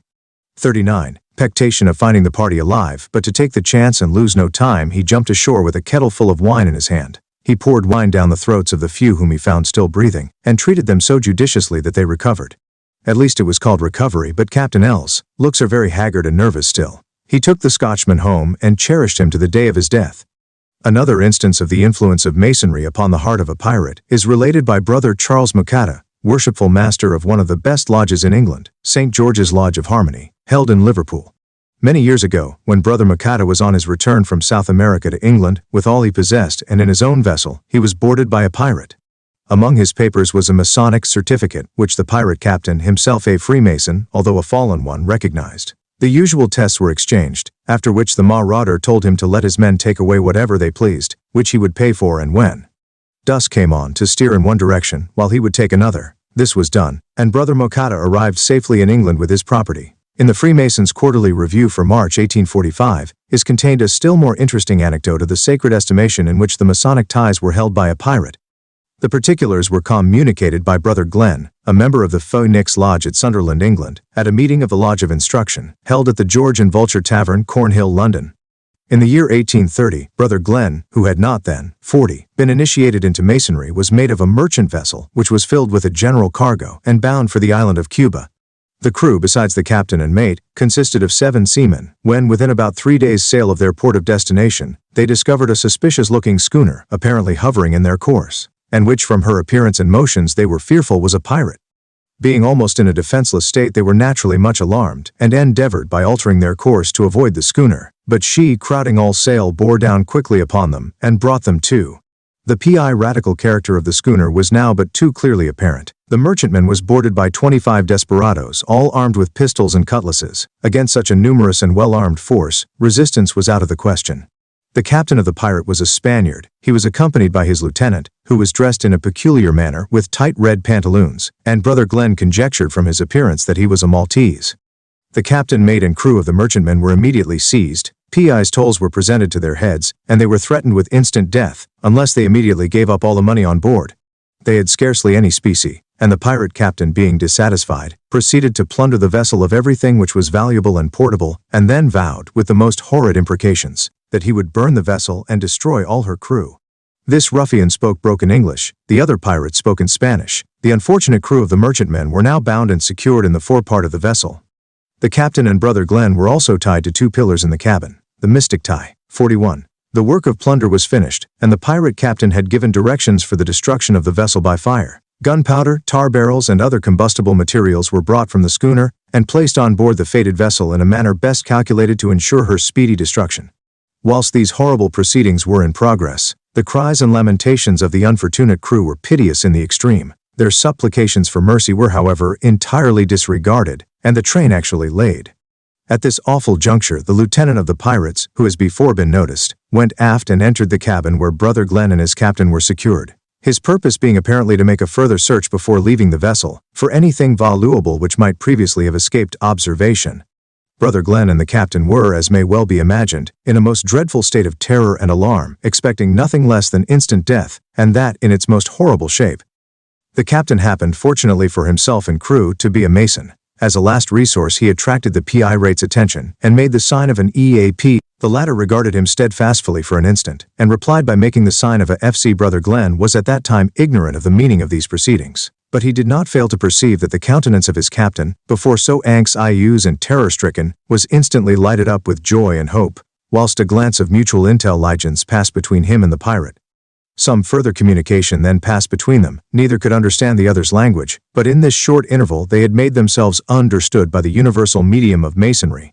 The 42 lieutenant then returned to the deck, where, as it subsequently appeared, he dissuaded the captain of the pirates from his intention of burning the vessel, and induced him to abandon her and the crew without further injury. Shortly afterwards the captain and greater part of the pirates left, the lieutenant and 5 others remaining on board. The lieutenant went again into the cabin and wrote a short note in the Spanish language, which he carefully folded up and left upon the cabin table. He then with a knife cut the cords with which Brother Glenn had been bound, and making a gesture of caution, left the ship with the remaining portion of the pirate's crew. Brother Glenn speedily released the captain, who then informed him that he had made himself known to the pirate as a Mason, and to that circumstance their deliverance must be attributed. After waiting as they deemed a sufficient time to allow the schooner to get out of sight, they cautiously proceeded to the deck and released the crew. Their vessel had been completely ransacked and was in a state of the utmost confusion. They could see the train which had been laid for their destruction. They then carefully removed the combustibles, and returning thanks for their deliverance, again proceeded on their course. Nothing particular occurred until the second day following, when, to their utter consternation, they again espied the piratical schooner, which bore down upon them as before. They hoisted their English colors, when the pirate, recognizing the vessel as the same which had been recently pillaged, merely displayed his black flag, the terrible ensign of his dreadful calling, which he almost immediately lowered, and then altering his course, stood off without offering the merchantmen any further molestation, and was seen by them numbered the Mystic Tie, 43, more. On the following day they arrived in port when Brother Glenn and the captain made a protest of the circumstances, and it was found that the letter, which had been left on the cabin table, was couched in the following terms: "Brother, having recognized you as a Mason, I have induced the captain to spare the lives of yourself and crew, but for this you would all have perished." It was subsequently discovered that 2 American vessels had been destroyed by fire in those seas. The crews of both perished, and no doubt under similar circumstances. Brother Glenn, on his return to England, lost no time in asking admission into our order, which, under Providence, had been the means of preserving his life. The prize released. On the November 27, 1812, during the war between England and France, a large and valuable fleet of English merchantmen set sail from Spithead for the West Indies, under the convoy of the Queen, man of war. Soon after their departure, the convoy was dispersed by a violent gale of wind, and many of them captured by the French frigate Gloire, which was then cruising between the Western Islands and Ferrol. Among the captures was the ship Princess Royal, of 400 tons, laden with supplies and commanded by Captain Alexander Foster. On being taken on board of his captor, Captain Foster made himself known as a Mason to the commander of the frigate, by whom he was invited into the cabin. He was then told that his appeal had been recognized, that the first duty which the Frenchman owed was to his country and his M44 the Mystic Tie, but that his next was, as a man and a Mason, to serve a brother in the hour of need. The commander of the frigate, finding himself embarrassed with a number of his prisoners, but wishing to continue his cruise, thought this circumstance would afford a favorable opportunity of serving his English brother, without any dereliction of duty to his sovereign. He therefore restored his ship to Captain Foster, to be used as a cartel, for the purpose of receiving all the prisoners, with which the French found themselves encumbered. The Princess Royal, thus liberated, proceeded with the released prisoners to Barbados, where they were landed, and pursuing her voyage to its ultimate destination at Jamaica, delivered her cargo, and returned in safety to London. Captain Foster, under these peculiar circumstances, was advised to make an application to the Admiralty for salvage, and was actually awarded £500. But his story being subsequently deemed doubtful and romantic, his vessel was seized, on the presumption that she had been ransomed, and Liad consequently forfeited her privileges as a British ship, but after a searching investigation, the facts were proved, and she was liberated. The narrator of the incident, which was published in a London periodical and authenticated by the Royal Somerset House and Inverness Lodge No. 4, was engaged in obtaining the release of the vessel of Captain Foster from her unjust seizure, and was so deeply impressed with this exhibition of brotherly love that he immediately united himself with the Masonic fraternity. The anecdote will be found in the first volume of Moore's magazine. Once I have made this abridgment. The Mystic Tie, 45. General Gillespie, Major General Sir Robert Rollo Gillespie, lately a distinguished officer in the British Army, was in the early part of his life, but after he had been initiated into masonry, engaged in the service of his country in the West Indies, where he greatly distinguished himself. At the island of St. Domingo, he had been selected by his commander-in-chief to be the bearer of a dispatch to General Santhonax, the governor of the island, summoning him to surrender. In attempting to reach the shore from the English squadron, his boat was upset, his flag of truce and papers lost, and he himself compelled to swim to the shore with his sword in his mouth, having narrowly escaped several shots which were fired at him. On being brought before the governor, he was charged with being a spy and threatened with instant execution. But espying Masonic devices on the governor's buttons, he made himself known as a brother of the Mystic Tie and was recognized as such. He was immediately released and after being sumptuously entertained was, by order of Santhonax, sent back to the squadron with his compagnons under the protection of a guard. General Gillespie subsequently in 1813 became a member of the Moira Lodge, which was established at Calcutta by the Marquis of Hastings on his arrival in India as Governor-General. The Poor Indian, a correspondent of the Cincinnati Masonic Review, relates an interesting instance of the benevolent tendency of Freemasonry, which occurred in one of the western states. 46. One bright but bitter winter evening in November, after the ordinary business of lodge had been dispatched in peace and harmony, a brother rose and presented the case of a stranger in distress, an Indian and a Mason, who, with his family, had recently arrived in the city. He had received a letter from him, detailing his destitute condition and informing him that he had eaten his last morsel of bread with his wife and children, and knew not where to look for a further supply. The letter closed with an appeal, which would have reached any benevolent heart but in an especial manner was calculated to thrill the heart of every brother of the Mystic Tie. An appropriation was promptly made, and a true and trusty brother selected, to hasten to the relief of the poor Indian. He was found in a rude quarter, emaciated by sickness, surrounded by his tattered children and in utter destitution. His wife, the faithful partner of his bosom, was absent, seeking if possible from the cold hand of public charity, a pittance to supply their immediate pressing wants. A sprightly-looking little girl about 10 years of age was standing by a younger brother, who clung to her as the stranger entered, and communicated to his afflicted brother the subject of his mission. The scene was one of intense feeling, and the worthy brother, who had been the agent of the lodge in dispensing its aid to the destitute stranger, expressed its effect upon himself by saying, shortly after the visit, "Had I never before known anything of the Masonic fraternity or its benevolent actions, this one act would have been sufficient to convince me of its value, and wed my heart more strongly to an institution so benevolent in its nature." The Mystic Tie. 47. Monsieur Prévost. In the year 1748, M. Prévost, an officer in the French Navy, was unfortunately shipwrecked on an island whose viceroy was a Freemason. M. Prévost lost with his ship all his money and effects and was thus reduced to utter destitution. In this condition, poor and penniless, he presented himself to the viceroy and related his misfortunes in a manner which completely proved to that officer that he was not only no impostor, but a brother in distress. He was recognized, and they embraced each other as brethren of the same order. The shipwrecked officer was forthwith conducted to the house of the viceroy, who furnished him with all the comforts of life, until a ship, bound for France, touched at the island. Before his departure, the viceroy loaded him with presents, and gave him as much money as was necessary for carrying him into his native country. The converted clergyman. Brother J. F. Truslow relates the following anecdote of Masonic conversion, in an address delivered by him in 1847 before the Grand Lodge of Arkansas. A reverend gentleman residing in one of the towns of the state of, having connected himself with the Masonic fraternity, the incident gave great offense to his ministerial brethren, and he was summoned before the ecclesiastical tribunal of the church, of which he was a member, for trial. His judges convened at the appointed time and place, 48, and on his confession of the offense demanded of him that he should formally renounce Freemasonry. This he peremptorily refused to do. It was consequently determined that he should be excommunicated. And just as they were about to pass the sentence, which was to cut him off from the church, a venerable minister arose and suggested that the matter should be dismissed for the present, and one of the brethren be appointed to join the Masonic fraternity, so as to be able, at the next meeting, to report the nature of the dark deeds in which the accused was supposed to have participated. The suggestion was considered a good one, and the venerable proposer himself appointed to make the investigation, Accordingly, he laid his petition before a lodge, and in due time became a master mason, the brethren knowing nothing of the circumstances which led to his application for admission among them. At length the day to which the ecclesiastical court had been adjourned arrived. The official functionaries met, and the committee of one was called upon for his report. It was made, but to their astonishment, perhaps to their disappointment, the substance of it was, "You had better dismiss the charge, for there is no evil but much good in Freemasonry." The effect was astounding, and the consequence was an immediate adjournment. The Tripolitan Mason, Mr. Thomas Power of Boston, relates the following anecdote, the particulars of which he had received from Captain Sampson himself.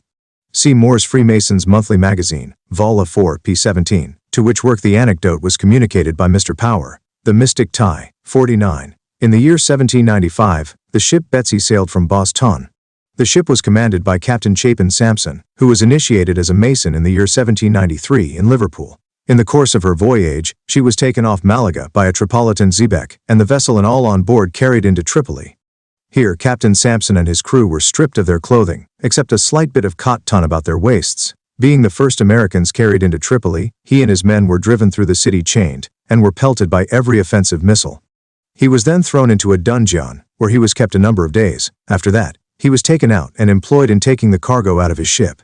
While Captain Sampson was engaged in this business, a Tripolitan officer called Hassan Bey, and sustaining a high official station in Tripoli, made himself known as a Freemason. He said that he should do for him all in his power, but that if it were known he favored him, even his own life might be the forfeit. Captain Sampson was soon liberated, was clothed, and furnished with many comparative comforts. And one opportunity of releasing him was found, and when he was about leaving Tripoli, Hassan Bey, still mindful of his Masonic duties, made him many presents. This worthy Tripolitan and faithful brother was, as he said, made a Freemason in France. In 1845, Brother Sampson was still living in Maine at the advanced age of 80, a consistent and adhering brother, through all the dark storm of anti-Masonry which swept over the northern states of our republic. During that time of desolation and depression, in the language of the relator of this anecdote, he carried his colors at the masthead. 60. The courtesy of Masonry. Lodge number 227, under the jurisdiction of the Grand Lodge of Ireland, was attached, by a travelling warrant which had been granted in the year 1752, to the 46th Regiment of the British Army, while serving in America, during the War of the Revolution. The lodge chest at one time, says the London Freemasons' Review, fell into the hands of the Americans. They reported the circumstance to General Washington, who embraced the opportunity of testifying his estimation of Masonry, in the most marked and gratifying manner, by directing that a guard of honor, under a distinguished officer, should take charge of the chest with many articles of value belonging to the 46th, and return them to the regiment. The surprise, the feeling of both officers and men may be imagined when they perceived the flag of truce that announced this elegant compliment from their noble opponent, but still more noble brother. The guard of honor, with their flutes playing a sacred march, the chest, containing the Constitution and implements of the craft, borne aloft, like another Ark of Covenant, equally by Englishmen and Americans who, lately engaged in the strife of war, now marched through the enfiladed ranks of the gallant regiment, that, with pre-scented arms and colors, hailed the glorious act by cheers, which the sentiment rendered sacred as the hallelujahs of an angel's song.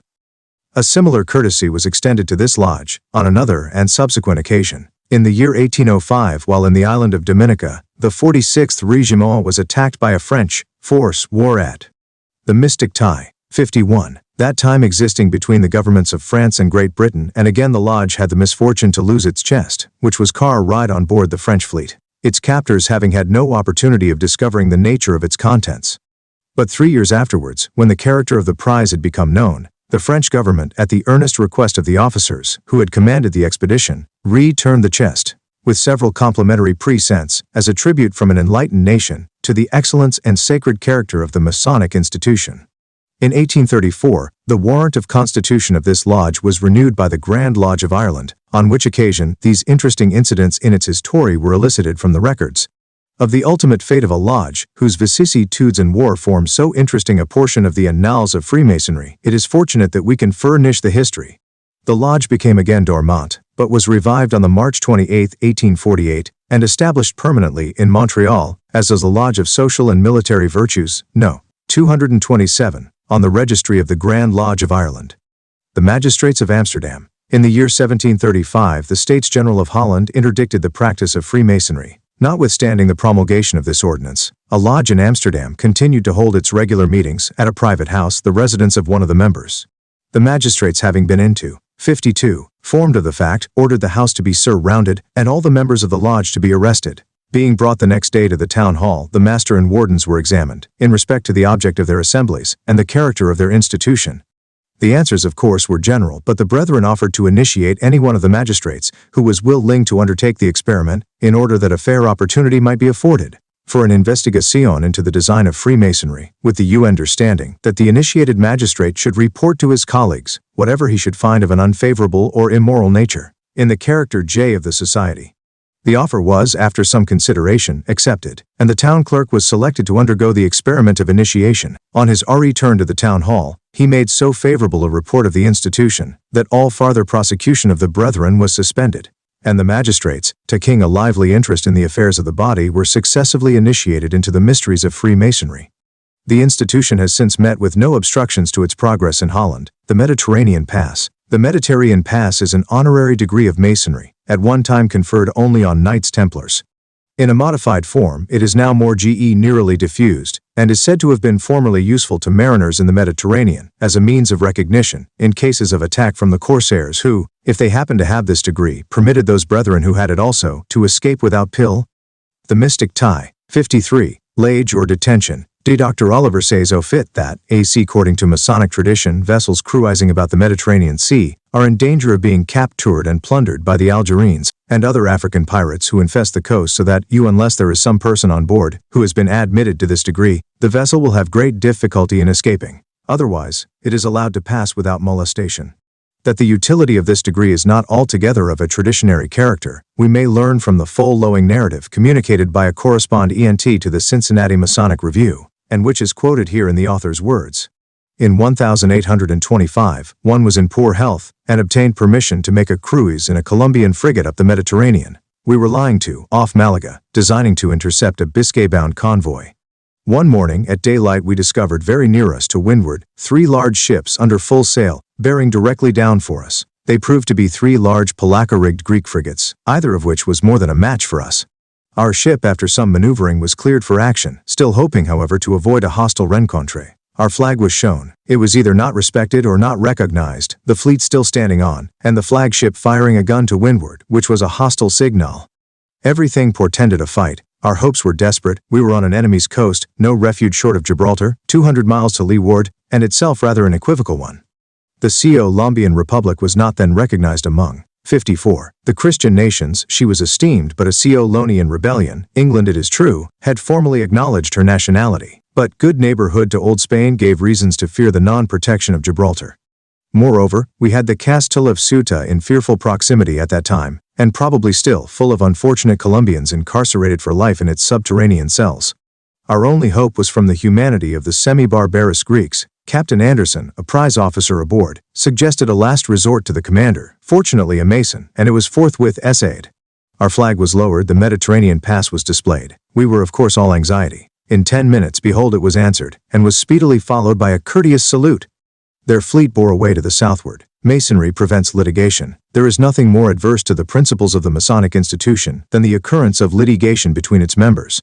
The strife and rancor, which are so apt to be engendered by the quirks and quibbles of a suit at law, are by no means calculated to strengthen or advance that brotherly love and affection, which is one of the characteristics of our order.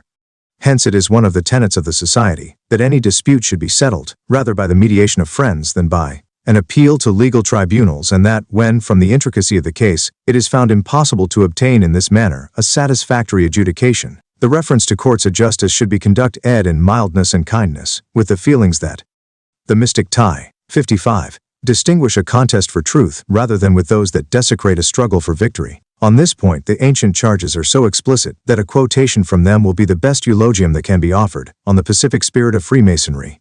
If any brother do you injury, so prescribes this universal constitution of the order, you must apply to your own or his lodge, and from thence you may appeal to the Grand Lodge at the quarterly communication, and from thence to the annual Grand Lodge, as has been the ancient laudable conduct of our forefathers in every nation, never taking a legal course, but when the case cannot be otherwise decided, and patiently listening to the honest and friendly advice of master and fellows, when they would prevent your going to law with strangers, or would excite you to put a speedy period to all lawsuits, that so you may mind the affairs of masonry with the more alacrity and success. But with respect to brothers or fellows at law, the master and brethren shall kindly offer their mediation, which ought to be thankfully submitted to by the contending brethren. And if that submission is impracticable, they must however carry on their process or writ at law without wrath and rancor, saying and doing no thing which may hinder brotherly love and good offices to be renewed and continued, that all may see the benign influence of masonry, as all masons have done from the beginning of the world, and will do to the end of time.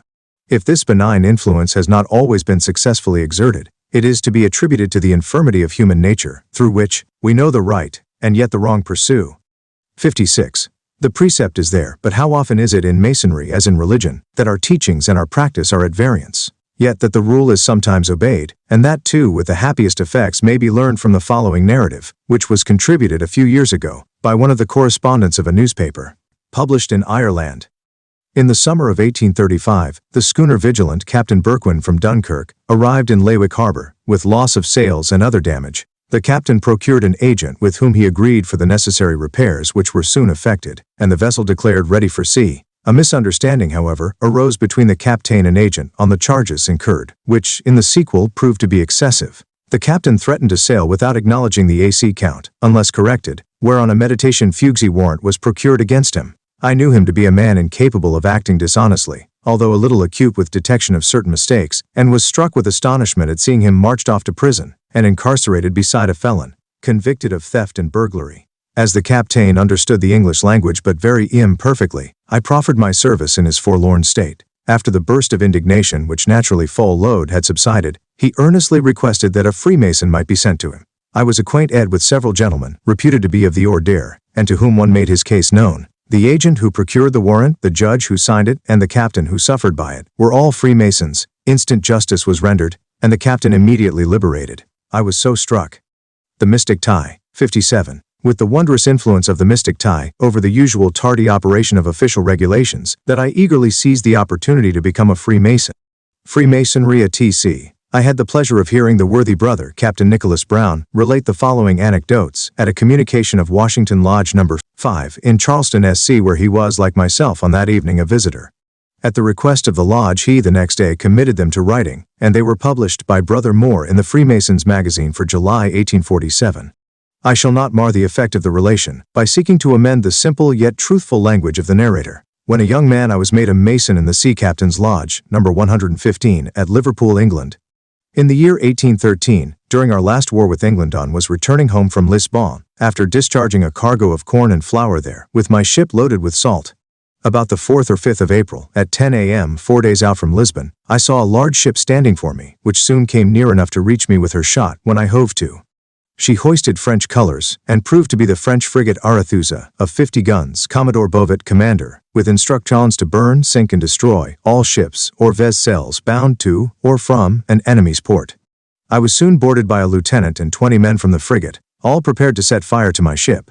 When the boat came alongside, I stood at my gangway, ready to receive the officer on board, gave 58. Him my hand, and led him into my cabin, where he examined the ship's papers. When I had farther opportunity to make myself known as a Mason, he returned the recognition and looked on me with a smile that I never shall forget, and said in broken English, "The Commodore is also a Mason. I will now go on board the frigate. You keep your main and mizzen topsails aback, and if we haul down our ensign, you fill your topsails and go home, and a good voyage to you." In the course of 10 minutes after the lieutenant got on board the frigate, down came her ensign, and I was soon before the eye wind, under a cloud of sail, and arrived home safe, about the 30th of April. Had I not been a Mason at that time, there is not the least doubt that my ship would have shared the fate of many others, destroyed by that frigate, under the decrees of Napoleon. About 6 months after, I was taken by the British privateer Retaliation, out of Halifax on a cruise. I then had the command of a schooner, under Spanish colors, bound to Windsor, NS. They took my vessel, and sent her to Halifax, and me they took on board the privateer, the men of which rifled my trunk of about all its contents, consisting of clothing and some money. In the course of the evening, the doctor of the privateer answered my signal as a Mason. When I informed him of the robbery, he took me by the hand and said, "Brother, fear not, our captain and both lieutenants are Masons." I was soon invited into the cabin, and treated with brotherly love and affection. Next morning, at 8 o'clock, all hands were called to quarters, and when all were on deck, the gratings were put on, fore and aft. One was then called on the berth deck, while every man's bag and box were opened, and the mystic tie 59. Contents exposed to my inspection. I recovered all my clothing again, and instead of sending me a PRI sonar to Halifax, they put me on board of a fishing boat in sight of Portland, where one landed the next day, which was the November 4, 1813. The third day, I was safe at home with my family. Had I not been a Mason, there is not the least doubt that I should have been sent to the Halifax prison, without clothing or money, there to have stayed during the war. Episodes of the French Revolution. It is not to be supposed that, in a country where Freemasonry has always been as popular and as extensively diffused as it is in France, so important a period of civil disturbance as that of the late Revolution in June 1847 should have passed, without the occurrence of some of the proofs of the power of our institution to calm the unholy passions which human strife engenders. Many such instances did occur. 2 of them have come to my knowledge, and may appropriately obtain a place in this volume, as episodes of the French Revolution. They are recorded in the Franc Monde, a new periodica L, just issued in Paris, for a copy of which I am indebted to my esteemed friend M. Leblanc de Marconnet of that city, a gentleman whose reputation as a man of letters and as a Mason is not confined to the precincts of his own country. The first of these incidents is as follows. An officer of the National Guards was on the point of being shot by the insurgents. The guns were leveled at his breast, and in another moment he would have 60. Been a corpse, when he made the mystic appeal of a Mason in the hour of distress. One of the attacking party who beheld it rushed forward and exclaimed, "Hold, he is my brother." The muskets were instantly lowered, and the officer was saved. The second anecdote is a beautiful exemplification of the peaceful principles of our institution. The men of the barricades, in the progress of enlisting recruits to aid them in their émeute, rushed into the store of Berthaud, the master of l'Étoile de Bethlehem, one of the finest lodges in Paris. They demanded a supply of arms and urged him to follow them to the barricades. Berthaud, taking their chief by the hand, showed him a collar and jewel of one of the high orders of Masonry, which he wore upon his breast, and calmly said, "You see that I have a mission of peace and not of slaughter to perform." The insurgents felt the force of the argument, and replying, "We know it," they quietly retired to the street. Freemasonry in Sweden. In no part of the world does Freemason find such favor as in Sweden. From the king to the humblest peasant, the institution is not only respected, but venerated. The monarch is the hereditary Grand Master and patron of the order, and the learned, the noble, and the rich are enrolled among its members. The peculiar rite practiced in that country, called the Swedish rite, consists of 12 degrees, the 5th of which, or Master of St. Andrew, gives to its possessor the rank of civil nobi. The mystic tie. 61. Lydian the State. Charles XIII, formerly Duke of Sudermania and Grand Master of the Swedish craft, created an order of knighthood, that of Charles XIII, which could only be conferred on meritorious Freemasons, and the jewel of which they were permitted to wear in public. It happens at the present moment, says the London Freemasons' Quarterly Review, that some most excellent Masons, not otherwise of gentle blood, but even exercising honest vocations, by virtue of their being members of this particular order, take précédence at court of some who, on other occasions, would look on them with disdain. In the preface to the statutes of the order, the king thus explains the considerations which led him to its institution. We, Charles XIII, ANC. Among the duties that have involved upon us in accepting the crown of Sweden, none is more important than that of recompensing merit which is exerted for the public good. If fidelity, bravery, talent, and industry have often been rewarded by us, we must no longer forget those good citizens who, in a more limited and less brilliant sphere, secretly bestow their assistance upon the unfortunate and the orphan, and who leave, in the habitation of poverty, the traces not of their names but of their good deeds. As we desire to honor these virtuous actions, which are not provided for by the laws of the kingdom, and which are too rarely presented to the public estimation, we cannot hesitate to extend our particular goodwill towards an estimable society, whose government we ourselves have administered, over which we have presided, and whose dogmas and institutions we have cultivated and propagated. In 1753, the Orphan Asylum of Stockholm, a noble, 62, fountain of benevolence, was endowed by the Freemasons of Sweden on the occasion of the birth of the Princess Sophia Albertine. In 1767, it received from a private brother an endowment of 130,000 francs, and in 1778, an annual rent of 26,000 francs from the Queen. Many other charitable and humane institutions have at various times been established and supported by the order in that country. Freemasonry in Germany. In no part of the world is Freemasonry more deservedly popular than in the States of Germany, and the high reputation which it now obtains among the Germans is one which is of no new date, but has been the consequence of a strict observance of all its best regulations, and has therefore been maintained since its first introduction into that country. The Reverend Dr. Render, who published a tour through Germany in the early part of this century, says that, in that country, it is a general belief and taken as a fact, that the Germans are much indebted to the Order of Freemasonry, as it is certainly owing to that society that many of its princes have become more amiable in their manners, and more mild in the treatment of their subjects than formerly. Speaking of the facilities of introduction, which Freemasonry affords to strangers, in Germany he uses the following language. If an Englishman wish for almost instant AC acquaintance with the first ranks in Germany, his B. Render's Tour Through Germany, Vol. 2, p. 200, The Mystic Tie 63, ing a Freemason will render his introduction more easy and agreeable to the parties, as well as to himself, Masonry being there held in the highest estimation. But it is somewhat different from that of England. I do not mean in point of science, but in the choice of members. It is on this account by no means easy to become a Mason, as the qualifications are extremely nice and numerous. The difficult thank you of choice is not confined to foreigners, but extends even to natives, the mutual consent of every member, in different lodges, being necessary to make a Mason, and it often happens that a German is excluded, because one single member gives a negative. This accounts for the advantage of being a Mason, in order the more easily and speedily to acquire an acquaintance with persons of the greatest respectability. A man will then be introduced to the literati, as well as the first ranks of nobility, and consequently, will never repent having been initiated into this mystery in his own country, and as the English and German lodges are so closely connected with each other, words are inadequate to describe the advantages and pleasures which an Englishman derives from such an union. What delight must a foreigner feel in passing some hours in a German lodge, where everything is conducted with decorum and the greatest solemnity. There he will meet the first princes of the German Empire, nobility, and men of learning. Recent visitors to Germany inform us that the institution has at this day lost none of those attributes which entitled it more than 40 years ago. This is a very general rule of Masonry, practiced in all countries, and not restricted, as Dr. Render seems to think, to the German lodges. T. Render's Tour, Vol. I, p. 30. 64. The Mystic Tie. To this high encomium, the great, the good, and the learned continue to patronize it, and to unite in its labors of love. And the German lodges are now, as they were then, model lodges for the rest of the Masonic world. Only a year or two since, Prince Frederick of Prussia, the heir apparent to the throne, and the Grand Master of the Prussian Freemasons, issued a circular to all the lodges, recommending to the brethren strenuously to cooperate with the societies for the improvement of the working classes, which recommendation was attended with the best results. Throughout Germany there are numerous charitable institutions which have been founded and continue to be maintained by the benevolent efforts of the Masonic fraternity.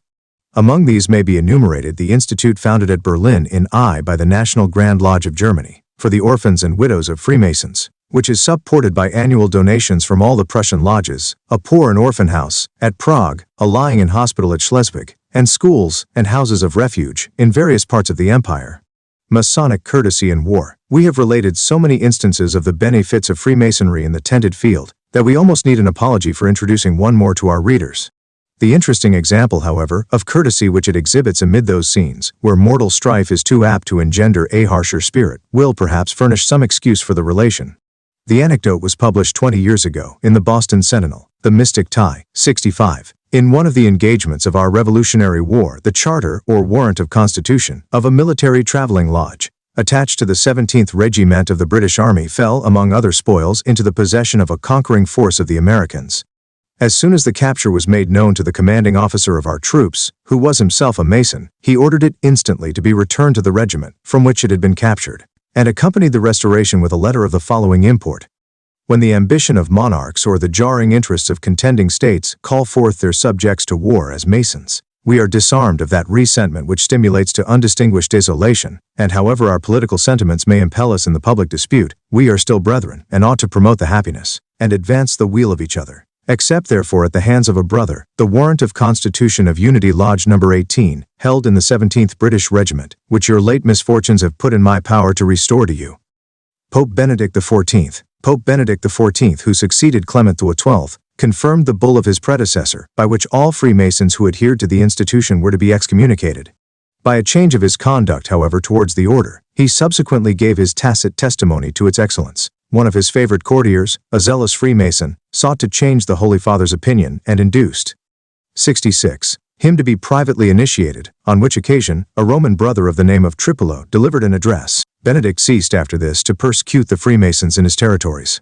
I give this statement on the authority of the German Freemasons lexicon. It receives, however, corroboration from the fact that the persecutions of Freemasonry which distinguished the commencement of the reign of Benedict were subsequently discontinued, and that the society received its due portion of the toleration which marked the career of that enlightened and liberal pontiff.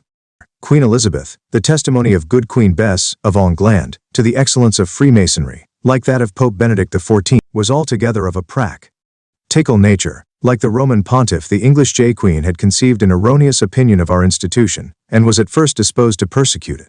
But upon a further acquaintance with its character and objects, she became, like him, its friend. The story of her conversion is told by Anderson as follows. Hearing that the Masons had certain secrets that could not be revealed to her, and being jealous of all sacred assemblies, she sent an armed force to break up their annual Grand Lodge at York, on St. John's Day, the December 2007, 1561. Sir Thomas Sackville, Grand Master, took care to make some of the chief men sent Freemasons who then join. The mystic tie, 67, ing in that communication, made a very honorable report to the Queen, and she never after attempted to dislodge or disturb them, but esteemed them as a peculiar sort of men, that cultivated peace and friendship, arts and sciences, without meddling in the affairs of church or state. The implied approbation of our institution, which has been recorded, as given by the magistrates of Amsterdam, by Pope Benedict, and by Queen Elizabeth, in their conversion, from the attitude of adversaries to that of friends, is of manifest importance to us in a defense of Freemasonry. Ignorant of the nature of our principles, and excited to a spirit of persecution by the misrepresentations of prejudice and falsehood, these adverse feelings were at once removed, when an investigation into the objects of the Masonic Society had placed them in possession of the truth. Their subsequent patronage of Freemasonry was an admission of their previous error, and a public atonement for the wrong they had done. Hence the Freemason has a right to claim these, and all similar conversions, where the examination of Masonry was begun in hostility, and terminated in approval, as the very highest, because the most impartial and disinterested testimony that can be furnished, of the power of our institution to overcome slander by its purity, and to conquer falsehood by its truthfulness. He who unites himself with the order under the busy promptings of curiosity, a previous belief in its excellence, or the carelessness of indifference, even were he to discover errors or follies in the system, might be unwilling to expose them as the evidence of his disappointed expectations. But he who inquires into the character of the institution, with the 68 spirit of a spy, who is seeking out the nakedness of the land, or with the acrimony of an adversary, who is searching for some tenable ground on which to build his opposition, would seize with avidity the faintest speck in the fair fabric, as an admirable occasion to panegyrize the discernment which led him, in advance of his investigation, to condemn and denounce what he afterwards discovered to be so worthy of condemnation and denunciation. If the adversary, entering our association in this spirit of hostility, finds himself remaining with us in the spirit of friendship, this change of feeling conveys, to the minds of all who see it or hear of it, the irresistible conviction that it must have been accomplished by some inherent virtue in the system itself. It is the noblest praise that our institution can receive. It is the power of truth, mighty and prevailing, which disperses the mists of prejudice and falsehood, as the beams of the rising sun scatter the darkness of night. The charities of Freemasonry. There is no institution whose laws more strongly enforce or whose precepts more earnestly inculcate the virtue of charity than that of Mackey or masonry. It is among the first lessons we are taught when we pass the threshold of the mystic temple, Tannehill. Besides the ordinary relief which is afforded whenever it is asked for to distressed Masons, their widows and orphans, wheresoever dispersed over the face of the globe, other, more permanent means for the diffusion of benevolence have been at various times organized by the Masonic bodies of different countries. If the enemies of Masonry could succeed in accomplishing what one of the mystic tie, 69, most distinguished among them Gov. Lincoln of Massachusetts acknowledged to be his sincere desire, the dissolution and extinction of the institution, they would become the criminal means of drying many a rich fountain of charity, whose waters have been the invigorating source of comfort and support to the poor, the widow, and the orphan. It is with a feeling allied to bitterness that one is compelled to look upon those vicious or, at best, thoughtless persons who would rashly kill the seed of that tree productive of so much good to the friendless and forlorn, who would hurl to its foundations that noble structure which for ages has been giving a shelter and a welcome to the distressed, and extinguish that bright light whose sun-like beams have penetrated and warmed hearts long chilled by penury. And yet all this they would do, while they offer no substitute for the institution, whose destruction would be most severely fit by those to whom the pitiless peltings of the world have given so much need of every resource and help, in the darkness and desolation of their poverty. There is an unpardonable inhumanity in this unrelenting persecution of Freemasonry, a persecution which claims for its defense or its motive, not even the blindness of sectarian bigotry, nor the excitement of ambition, nor the inducements of interest, but which is born of and supported by the illiberality of ignorance and prejudice alone. It is not surprising that every attempt at the organization of a persecution so unworthy and so debasing in its motive principle has utterly failed, for the common sense and universal instinct of man will ever revolt at the attack upon virtue, simply and unblushingly, because it is virtue that is to be attacked. Aristides was ostracized by the 70 the mystic tie, Athenians only because he was a just man, but the general consent of posterity has condemned the ostracism, or viewed it really as the highest encomium on the Grecian magistrate. An English writer has made the following catalogue of the objects of charity among Masons: merit and virtue in distress, persons who are incapable of extricating themselves from misfortunes in their journey through life, industrious men, who, from inevitable accidents and acts of providence, have fallen into ruin, widows left survivors of their husbands, by whose labors they subsisted, orphans in tender years left naked to the world, and the aged, whose arms are embraced by time, and thereby rendered unable to procure for themselves that sustenance they could accomplish in their youthful days. The catalogue is a melancholy one, but it is the object of Freemasonry, vituperated as it is, to relieve the wretched objects who compose it. Has that object been accomplished? Let the history of the order, and the statistics of its benevolent establishments, founded and supported by the craft, in every country where Masonry exists, answer the question. It would be far beyond the limits that this volume permits, to give only a brief synopsis of all the charitable institutions that have, even within a few years, been established by the fraternity, in various parts of the world, but a record of the names and objects of a few of the most prominent will serve to prove that Masonry is eminently a cha. In the Sherborne Journal, counted by Oliver F. as early as the year 1440, we learn from the Charter of Cologne that the Freemasons of Flanders erected and emlode hospitals for the relief of the poor who were attacked with St. Anthony's fire. The mystic tie, 71, Ridable institution, not simply in her solemn precepts and her daily teachings, but in her active, practical and weal-bestowing labors. The Grand Lodge of England, at an early period, adopted measures for supplying the wants of destitute brethren. In the year 1724, during the Grand Mastership of the Duke of Richmond, the Earl of Dalkeith proposed that in order to promote the charitable disposition of Freemasons, and to render it more extensively beneficial to the society, each lodge should make a certain collection, according to its ability, to be put into a joint stock, and lodged in the hands of the treasurer, at every quarterly communication for the relief of distressed brethren, that should be recommended by the contributing lodges to the grand officers from time to time. From this beginning arose the Committee of Charity of the Grand Lodge of England, which has since done so much for the relief of indigent and distressed Masons. Among the numerous instances of its benevolence may be mentioned a donation of £50 to the widow of the celebrated traveller, Belzoni. On one occasion, a brother White, a cutler of London, having lost his whole property by fire, the committee advanced to him £1,000 by way of loan, and when, on the retrieval of his affairs, the faithful debtor was ready to discharge the debt, the committee refused to accept it, but bestowed it as a marriage dowry upon his daughter.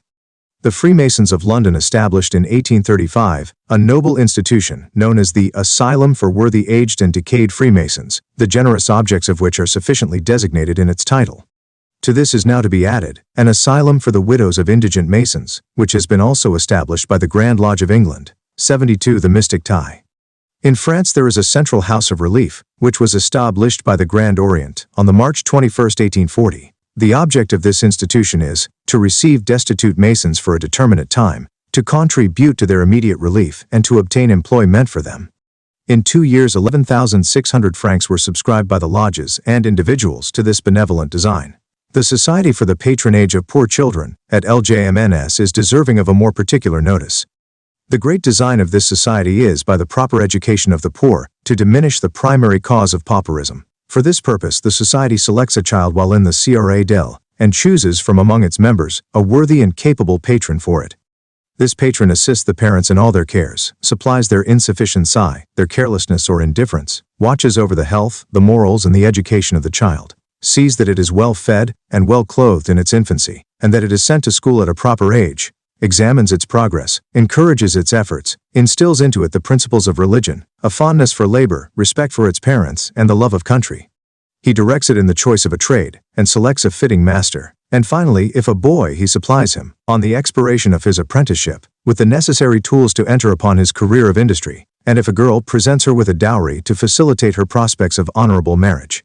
In 1846 the Lodge of Perfect Sincerity at Marseille in France adopted a resolution that, on the days on which the lodge met, bread should be distributed to all the poor in the town, thus beautifully mingling the labors and the love of Masonry. Of a similar character was the useful yet prudent the Mystic Tie, 73, Riddy of Apollo Lodge in the city of Troy, New York, which, seeing the distress occasioned in cold weather by the exorbitant price of wood, purchased in the summer of 1828 100 cords of wood at a cheap rate, which they laid up and sold to the meritorious poor at cost price during the rigorous season of winter. Many a starving and shivering child of penury has had occasion to bless the benevolence of the lodges of Marseille and Troyes. In 1845, the Lodge Isis in Switzerland, assisted by the bequest of a worthy deceased brother, established a splendid fund for the relief of the widows of Freemasons. At the same time, in Merseburg, a similar fund for supporting distressed widows and orphans was constituted. In Nice, a fund has been established with a similar direction. At Wismar, 2 charities have been founded by the Masonic Lodge, one a weekly stipend for the orphans of members, and the other a fund for making loans to industrious but needy Masons. At Berlin, in Prussia, there is an institute for the support of the children and widows of Freemasons, which is endowed by the annual subscriptions of all the Prussian lodges.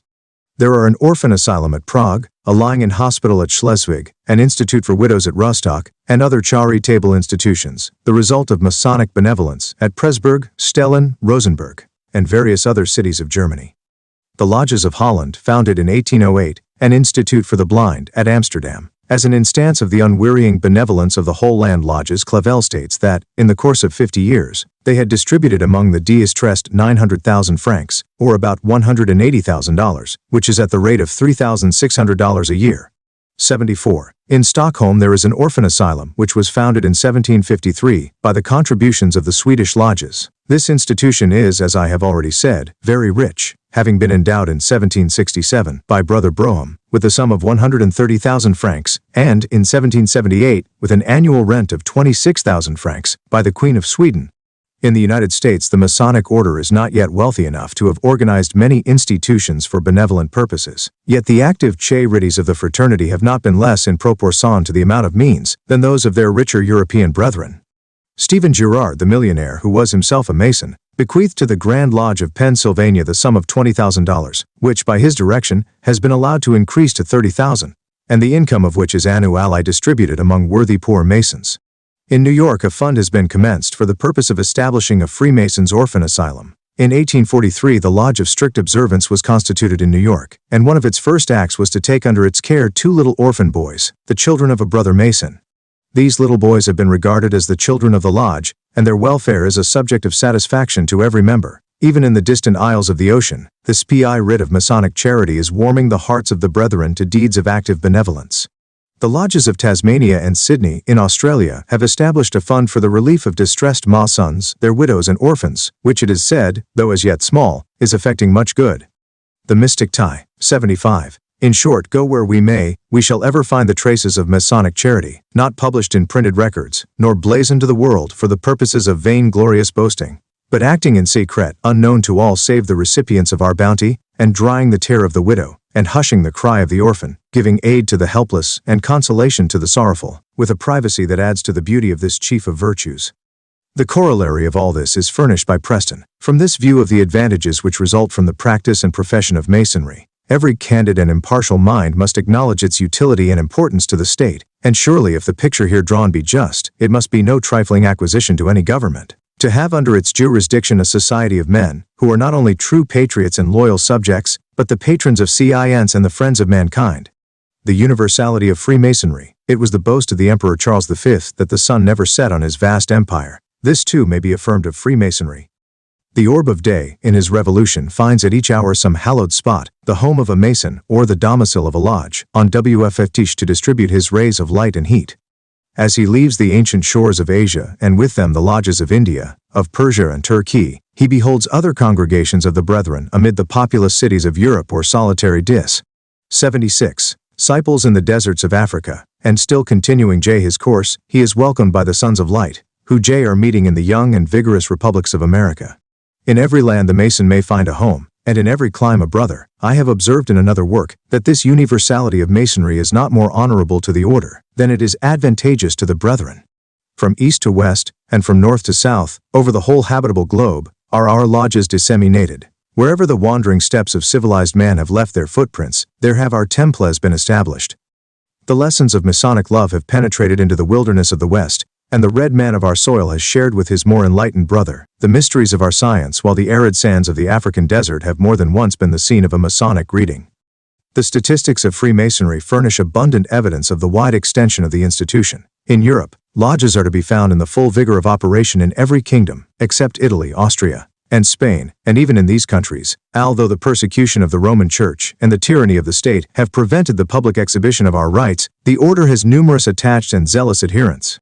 In Asia and Oceanica, wherever there are European colonies, the order has taken root, and many of the natives have been and continue to be initiated.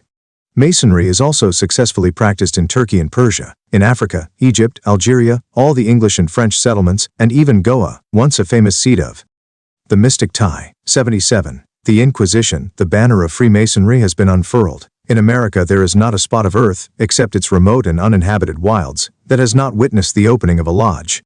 Even in Brazil, an absolute monarchy, and a Roman Catholic country, both ingredients in its constitution which are inimical to the progress of the institution, it is in successful operation, and the Grand Lodge of Brazil may be classed among the most active Orients of the New World.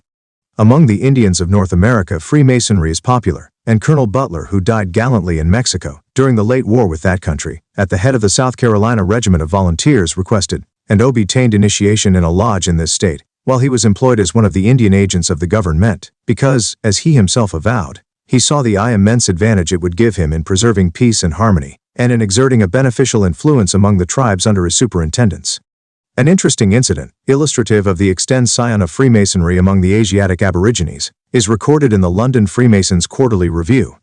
In a lodge held in 1845 at Bombay there were present 9 native brethren, 3 of whom were followers of Zoroaster, 2 of Confucius and 4 of Mahomet, assembled together around one common altar, and engaged in the worship of one common God. Among the records of the Grand Lodge of Scotland, we find the following entry, under the date of November 30, 1785, as a corroborative evidence of the extension of the order, at that period, into Mahometan countries. A petition having been presented from a distressed Turk who upon examination was found to 78. Be a brother of the order, he was ordered immediate relief. 2 or 3 instances will be found recorded in this work, of the deeds of brotherly love performed by Arab Masons. As a farther confirmation of the existence of the order among these people, the full lowing paragraph, originally published in the Albany Gazette for May 4, 1821, is entitled to a place under the head of the Universality of Masonry.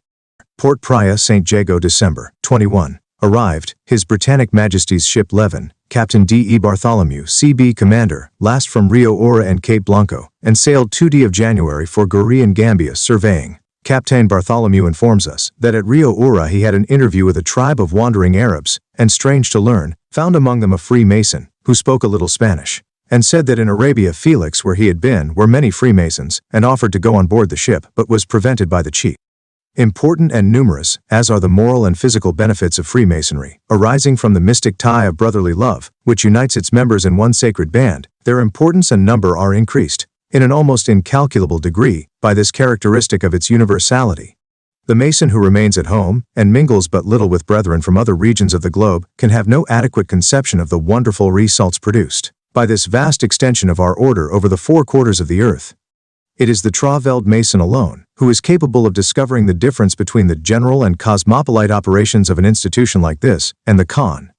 The mystic tie. 79. Find and local influences of all other friendly or benevolent societies. The Mason alone is conscious that, go where he may, amid the frozen hills of Siberia, or the burning sands of Africa, among strangers or foes, in poverty and distress, in sorrow and in sickness, there is always with him an invisible shield that protects him from danger, and an unseen pillar of strength that supports his faltering steps. The cord of brotherly love that encircles the world continues to embrace him in its ample fold. Were I to travel into a foreign country, says the Reverend Salem Town, I should consider my Masonic relations the surest safeguard, aside from divine protection, that could be thrown around me. Masonry is not a fountain, giving health and beauty to some single hamlet, and slaking the thirst of those only who dwell upon its humble banks, but it is a mighty stream, penetrating through every hill and mountain, and gliding through every field and valley of the earth, bearing in its beneficent bosom the abundant waters of love and charity for the poor, the widow, and the orphan of every land. Enthusiastically yet truthfully has the Brother already quoted exclaimed, "What an angel of mercy is found in the universality of this ancient and venerable institution."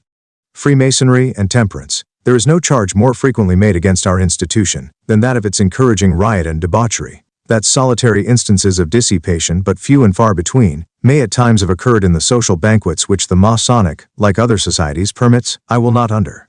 80%. The mystic tie. Take to deny, although no such instances have come within my own knowledge, but every offense has been a manifest violation of the spirit and the writ 10, as well as the unwritten law of the institution, and I need not urge the folly and injustice of arguing from the abuse of a thing, against its use. Temperance is in fact one of the first virtues inculcated upon an entered apprentice, and the necessity of its practice is so impressed upon the mind of the Mason, by the symbolic instruction which accompanies its recommendation, that the lesson is made, in all his Masonic intercourse with his brethren, to be continually recurring to his recollection. Our ancient charges, which, like the decrees of the Medes and Persians, are the sacred and unchangeable laws of the order, have not left this point in doubt. You may, say they, enjoy yourselves with innocent mirth, treating one another according to ability but avoiding all excess, or J. forcing any brother to eat, or drink, beyond his inclination, or hindering him from going when his occasions call him, or doing or saying anything offensive, or that may forbid an easy and free conversation, for that would blast our harmony and defeat our laudable purposes. Our lectures are still more explicit, in urging the practice of the virtue under consideration, and in warning the Mason of the danger of contracting licentious habits.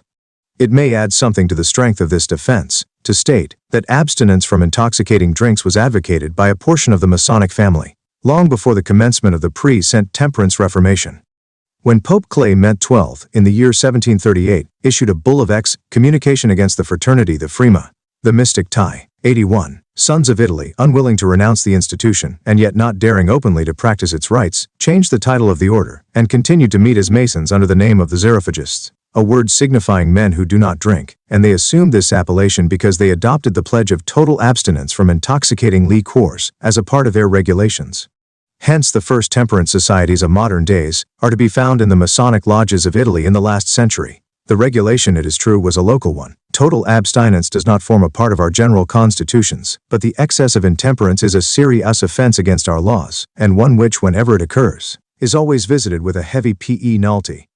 One cannot better close this defense of Masonry as a temperate institution than by quoting the testimony of Colonel Stone, which is indeed the more valuable, because he speaks from personal knowledge, having been for many years an active member of the order, and without the slightest approach to partiality, because he succumbed to the storm of anti-Masonry, publicly renounced the ORDR, and became one of its most insidious foes.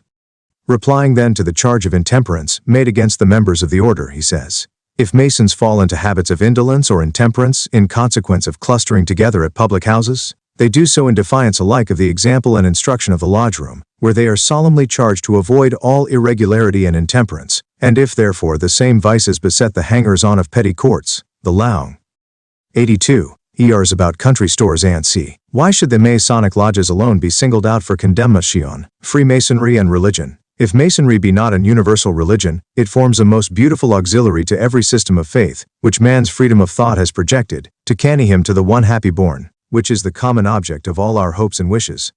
Oliver's Landmarks, 2, 87. Freemasonry is not religion. It does not claim to possess any of the renovating efficacy or consoling influences of that necessary ingredient in the moral constitution of man. When therefore the enemies of our order charge the fraternity with endeavoring to make Masonry a substitute for religion, they know, if they know anything at all about the matter, that the claim is one that has never been advanced or attempted to be supported by the craft. To the honest inquirer, our lectures would indeed remove every doubt upon this subject. Through them, an early opportunity is seized to inform the candidate, in the course of his instruction, that speculative Masonry is only so far interwoven with religion as to lay the Mason under obligation to pay that rational homage to the deity, which should at once constitute his duty and his happiness. But the ancient charges, the written and unchangeable law of our institution, not local, but universal in their application, extending their authority to all parts of the world, and governing and directing Masons wherever they meet, are still more explicit.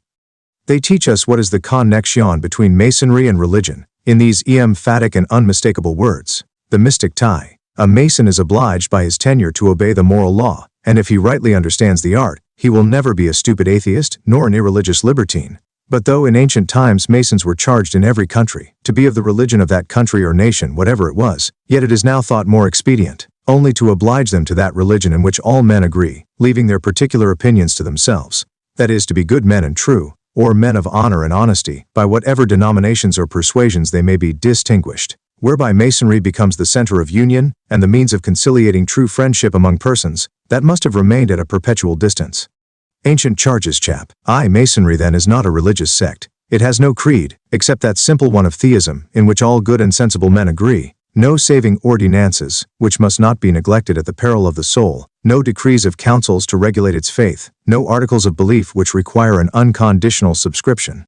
It selects for no man the mode and manner in which he must worship his Maker, designates no peculiar church in which he must offer up his devotions, directs no form of altar on which he must make his oblations, and institutes no liturgy for his form of prayer, but leaves the religious tenets of each member as a matter for his own conscience to prescribe. But although Masonry is not in itself either religion or a substitute for it, it is evidently a religious institution, if it be the object of religion, to bind us to the performance of our duties, by the sacred obligations which we owe to God, to point us to the hopes and expectations of another and a better.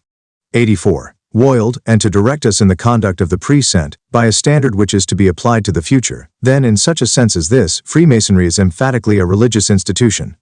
It teaches the existence of a God. It demands, as an imperative prerequisite to admission, a belief in that omnipotent being, whose wisdom devised the universe, whose strength continues to support the vast design, and the beauty of whose holiness covers it as with a mantle.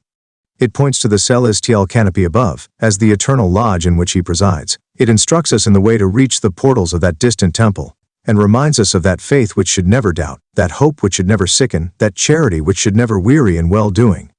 The existence of a revealed religion is a dogma which Freemasonry continually inculcates. It is true, it does not enter into the speculations of Pole-1 Michael theology, but leaves to each one's conscience or the question of what that revelation is, and to God to judge whether that conscience has determined rightly. Yet does it teach that he who made man in his own image, and claimed, for this gracious boon, a blind obedience to his will, would not, in his mercy and justice, have made this exaction, unless he had revealed to man the laws by which he was to be governed. Hence the revealed will of God, which, in Christian and Jewish lodges, is admitted to be the volume of Holy Scripture, is emphatically said to be that great light of Masonry, whose bright effulgence, like a friendly beacon, warns us of the perils that surround us and points us to the haven of security.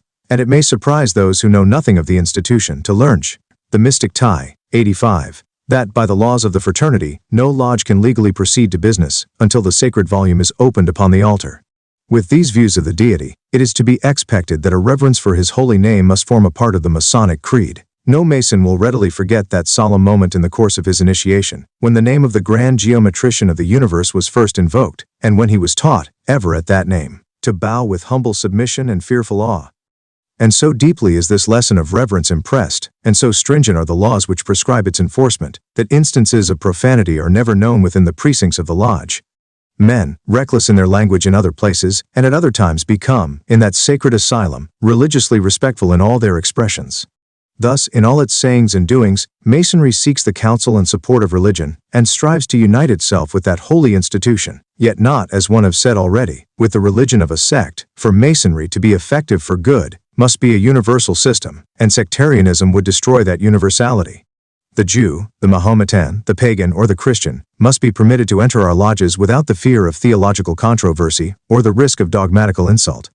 Hence, to quote the language of the Reverend Dr. Oliver, all our charges, our regulations, assume as a foundation that cannot be moved, a belief in the being of a God, and a future state of rewards and punishments, and inculcate the necessity of moral purity as a qualification for future happiness. And this, according to our definitions, forms the sum and substance of religion, in its most universal acceptation.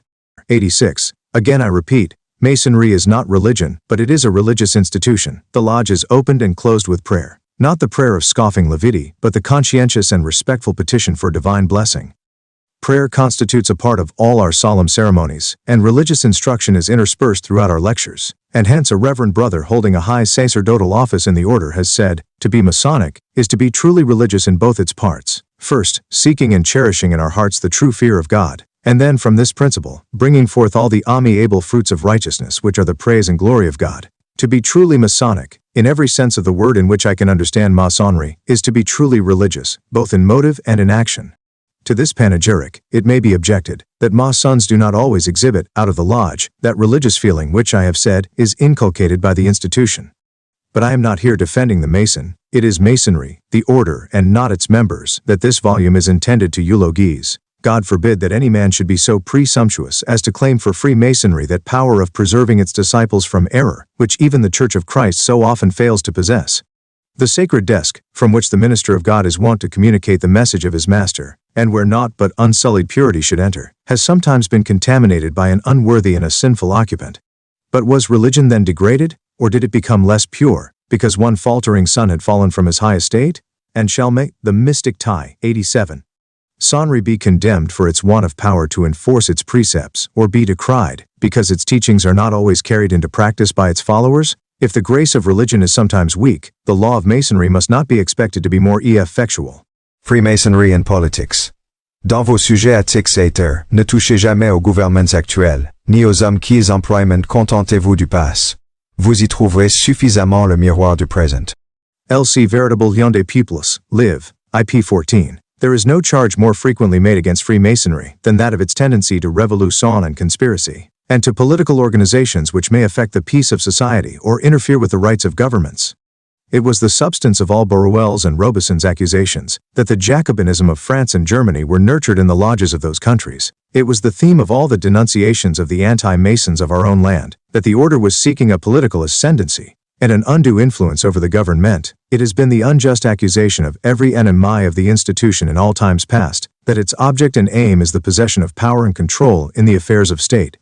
It is in vain that history records no instance of this unlawful connection between Freemasonry and politics. It is in vain that the libeller is directed to the ancient constitutions of the order, which expressly forbid such connection. The libel is still written, and Masonry is again and again condemned as a political club. The charge that one of the objects of Freema, 88, Masonry is to subvert established governments and overthrow the system of civil society had been made from the days of Pope Clement XII, but was revived about the time of the French Revolution, and especially asserted by two bitter opponents of the order, the Abbé Baruel, in his Memoirs of Jacobinism, and Professor Robeson, in his Proofs of a Conspiracy Against the Religions and Governments of Europe, carried on in the secret meetings of Freemasons, Illuminati, A&C, a work, the very title of which is a gross libel on the character of our institution. Baruel declares that irreligion and unqualified liberty and equality are the genuine secrets of Freemasonry, and Robeson says that the lodges of France and Germany were the hotbeds in which the seeds were sown and tenderly reared of all the pernicious doctrines of atheism and anarchy, which distinguished the reign of terror.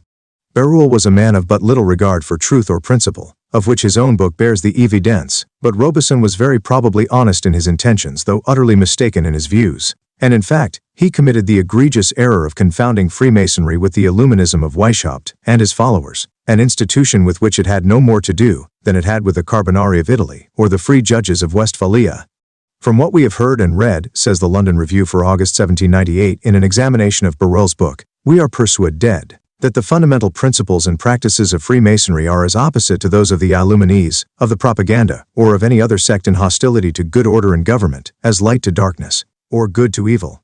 The accusation scarcely ought to need a defense. The mystic tie, 89, contradicted by all the published rules and regulations of the institution, and opposed by all the facts of history. The very absurdity of the supposition would seem to be its best refutation. If we appeal to fact and to the history of all nations, says Dr. Harris, we shall find that Freemasons have always been peaceable and orderly members of society, submissive even under governments the most intolerant and oppressive. They silently cultivated their benevolent plan and secured it confidence and protection by exhibiting in their conduct its mild, pacific, and charitable tendencies. They excited no factious resistance to established authorities, conspired in no turbulent and seditious schemes, exaggerated no grievances, nor even joined in the clamors of popular discontent, making it a rule never to speak evil of dignities, nor interfere with the claims of lawful authority. They, at all times and in all places, supported the character and obtained the praise of liege subjects and good citizens. If those who thus blindly vituperate our institution were calmly and impartially to investigate its designs, by the aid of those lights which may easily be possessed, by the ancient regulations of our order, by the charges made to our candidates on their reception into the society, by the authority of history, which records no instance of a Masonic lodge having been engaged in conspiracy or rebel lion, and lastly, by the lives of those eminent patriots, who in all ages have been found among the most zealous members of the craft, all of which are authorities as accessible to the profane as to the initiated, they would scarcely continue to urge, 90. Against the system of Freemasonry or against its disciples, the objection of insubordination to the constituted authority of government. The ancient charges, which are the fundamental laws of our institution, use on this subject the most explicit terms. A Mason is a peaceable subject to the civil powers, wherever he resides or works, and is never to be concerned in plots and conspiracies against the peace and welfare of the nation, nor to behave himself undutifully to inferior magistrates, for as Masonry hath been always injured by war, bloodshed, and confusion, so ancient kings and princes have been much disposed to encourage the craftsmen, because of their peaceableness and loyalty, whereby they practically answered the cavils of their adversaries and promoted the honor of the fraternity, who have ever flourished in times of peace. Still stronger is the instruction given in a subsequent part of the same document. No private piques or quarrels must be brought within the door of the lodge, far less any quarrels about religions or nations, or state policy. We being only as Masons of the universal religion above mentioned, we are also of all nations, tongues, kindreds, and languages, and are resolved against all politics, as what never yet conduced to the welfare of the lodge nor ever will. In the charge, or admonition to an entered AP prentice, on the evening of his initiation, a document to be found in every Masonic manual, and open to the inspection of the world, the language used is not less unmistakable. The Mystic Tie, 91. In the state you are to be a quiet and peaceable subject, true to your government, and just to your country. You are not to countenance disloyalty or rebellion, but patiently submit to legal authority, and conform with cheerfulness to the government of the country in which you live. Lastly, this doctrine is repeated in the course of the ceremony of inducting the master of a lodge into office. After the election of the presiding officer of a lodge, and before his installation, he is called upon to make, in open lodge, and in the presence of all Fey brethren, the following, among other declarations, and is addressed in the following language by the installing officer. Brother, previous to your investiture, it is necessary that you should signify your assent to those ancient charges and regulations which point out the duty of a master of a lodge.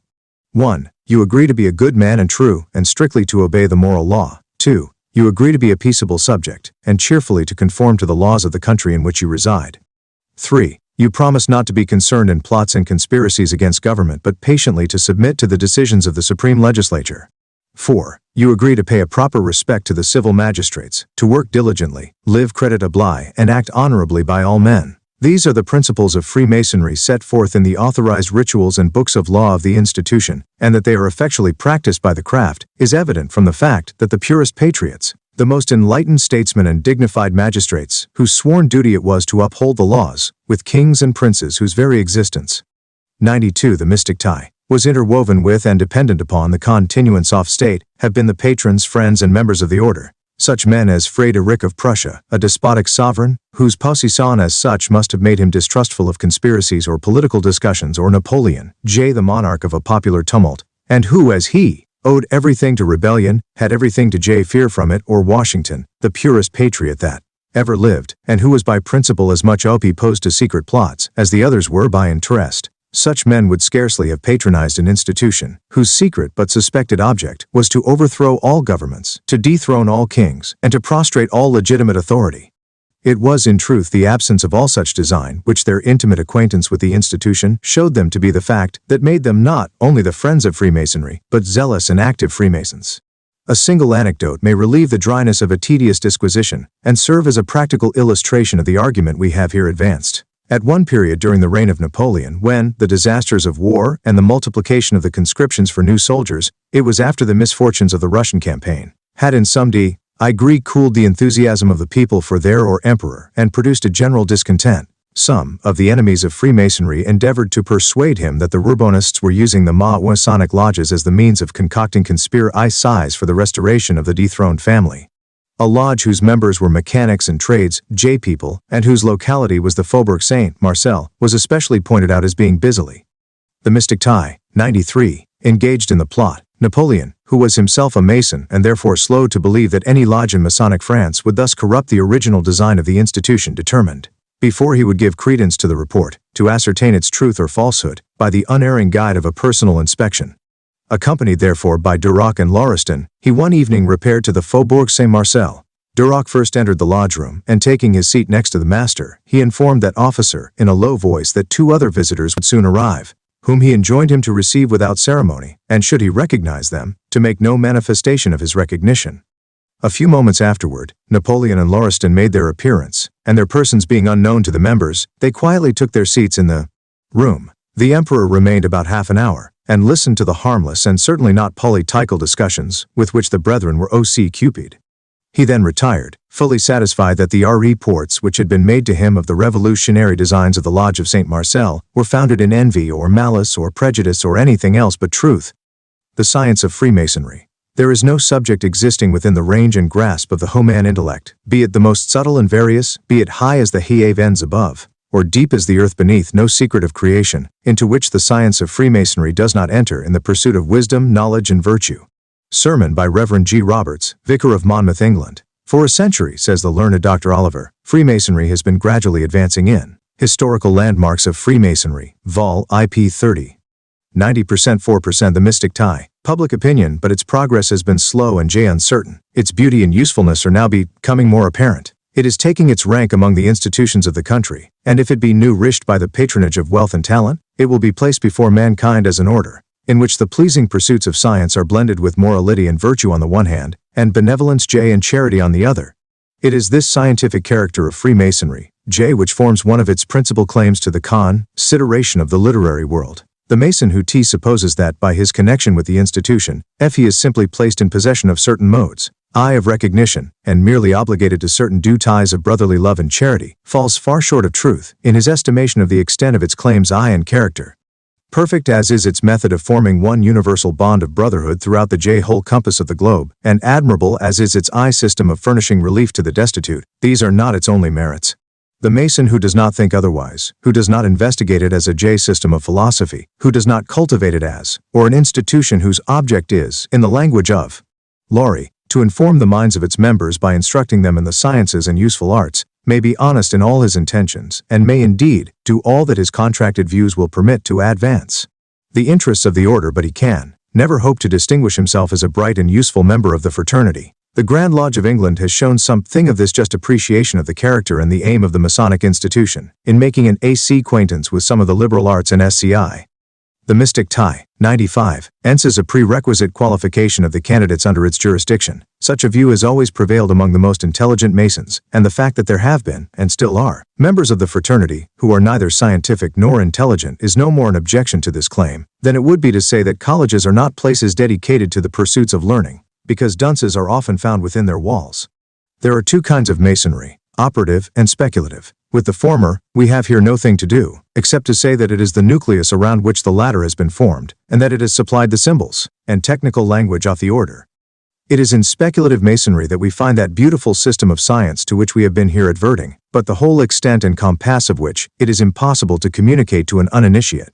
Some inkling of its character may, however, be learned from the following definition, given by one of our most distinguished writers. Here we find completed the true philosophy of Freemasonry. The 3 degrees blend doctrine, morality, and science, tradition and history, into a grand and beautiful system, which, if studied with attention, and practiced with sincerity, will inspire a holy confidence that the Lord of Life will enable us to trample the King of Terrors beneath our feet, and lift our eyes to the bright morning star, whose rising brings peace and salvation to the faithful and obedient to the holy word of God. There is indeed scarcely a point of duty or morality, which man has been presumed to owe to God, his neighbor, or himself, under the patriarchal, the Mosaic 96, or the Christian dispensations, which, in the construction of our symbolical system, has been left untouched. The forms and ceremonies, secrets and landmarks, the types and allegories of Freemasonry, present copious subjects of investigation, which cannot be easily exhausted. The nature of the lodge, its form, dimensions and support, its ground, situation and covering, its ornaments, furniture and jewels, all unite their aid to form a perfect code of moral and theological philosophy which, while it fascinates the understanding, improves the mind, until it becomes polished like the perfect ashlar, and can only be tried by the square of God's word, and the unerring compass of conscience. The fact is, that the philosophic system of Freemasonry is exceedingly comprehensive in its character, and bears a close connection with the general literature of all preceding ages. The history of the origin of the institution, and of its rites and ceremonies, will bring the student into a profound investigation of the manners and customs, and the astronomy, the theology, and the mythology of antiquity. The ancient mysteries present a fertile field for inquiry, and without a very intimate acquaintance with their history and character, it is impossible profitably to value the legendary instructions of Freemasonry. The Kabbalah, a science much misunderstood, and consequently much vituperated, is also closely connected with the symbolic and esoteric doctrines of our order, and the expert Mason will scarcely find himself competent to complete the investigations into which he will have to enter in the prosecution of our mysteries, unless he devotes some part of his labors to the study of Jewish antiquities. So fully was the learned missionary, the mystic tie, 97. Dr. Wolfe convinced of the important aid which he should derive from Freemasonry in these studies that, on his initiation in a lodge in England, he publicly stated that he had long wished to join the order, that he might increase his usefulness and be able to enter more fully and more understandingly into certain peculiarities of sacred antiquity, of the relationship which exists between Freemasonry and the ancient systems of initiation, those mysterious organizations which served as the basis of all the civil, political, and religious laws of the ancient world. No Mason is ignorant who has paid any attention to the nature of the two institutions. The similarity of their rites and doctrines conclusively shows that they were derived from some common source, some great primitive system which, at an early period, long before the records of history, pervaded the whole earth and was a bond of union to the human race. Hence the Masonic student is at once directed, in the commencement of his investigations, to the consideration of these inscient mysteries, and I do not hesitate to say that as a knowledge of Freemasonry in its esoteric character cannot be attained without an accompanying consideration of these mysteries, so neither can the true constitution and design of these be understood by one who has not previously investigated the principles, the object and aim of the Masonic institution. Regon, a learned French Masonic writer, says that each of the 3 degrees of Masonry presents the following 3 subjects to the meditation of the Mason.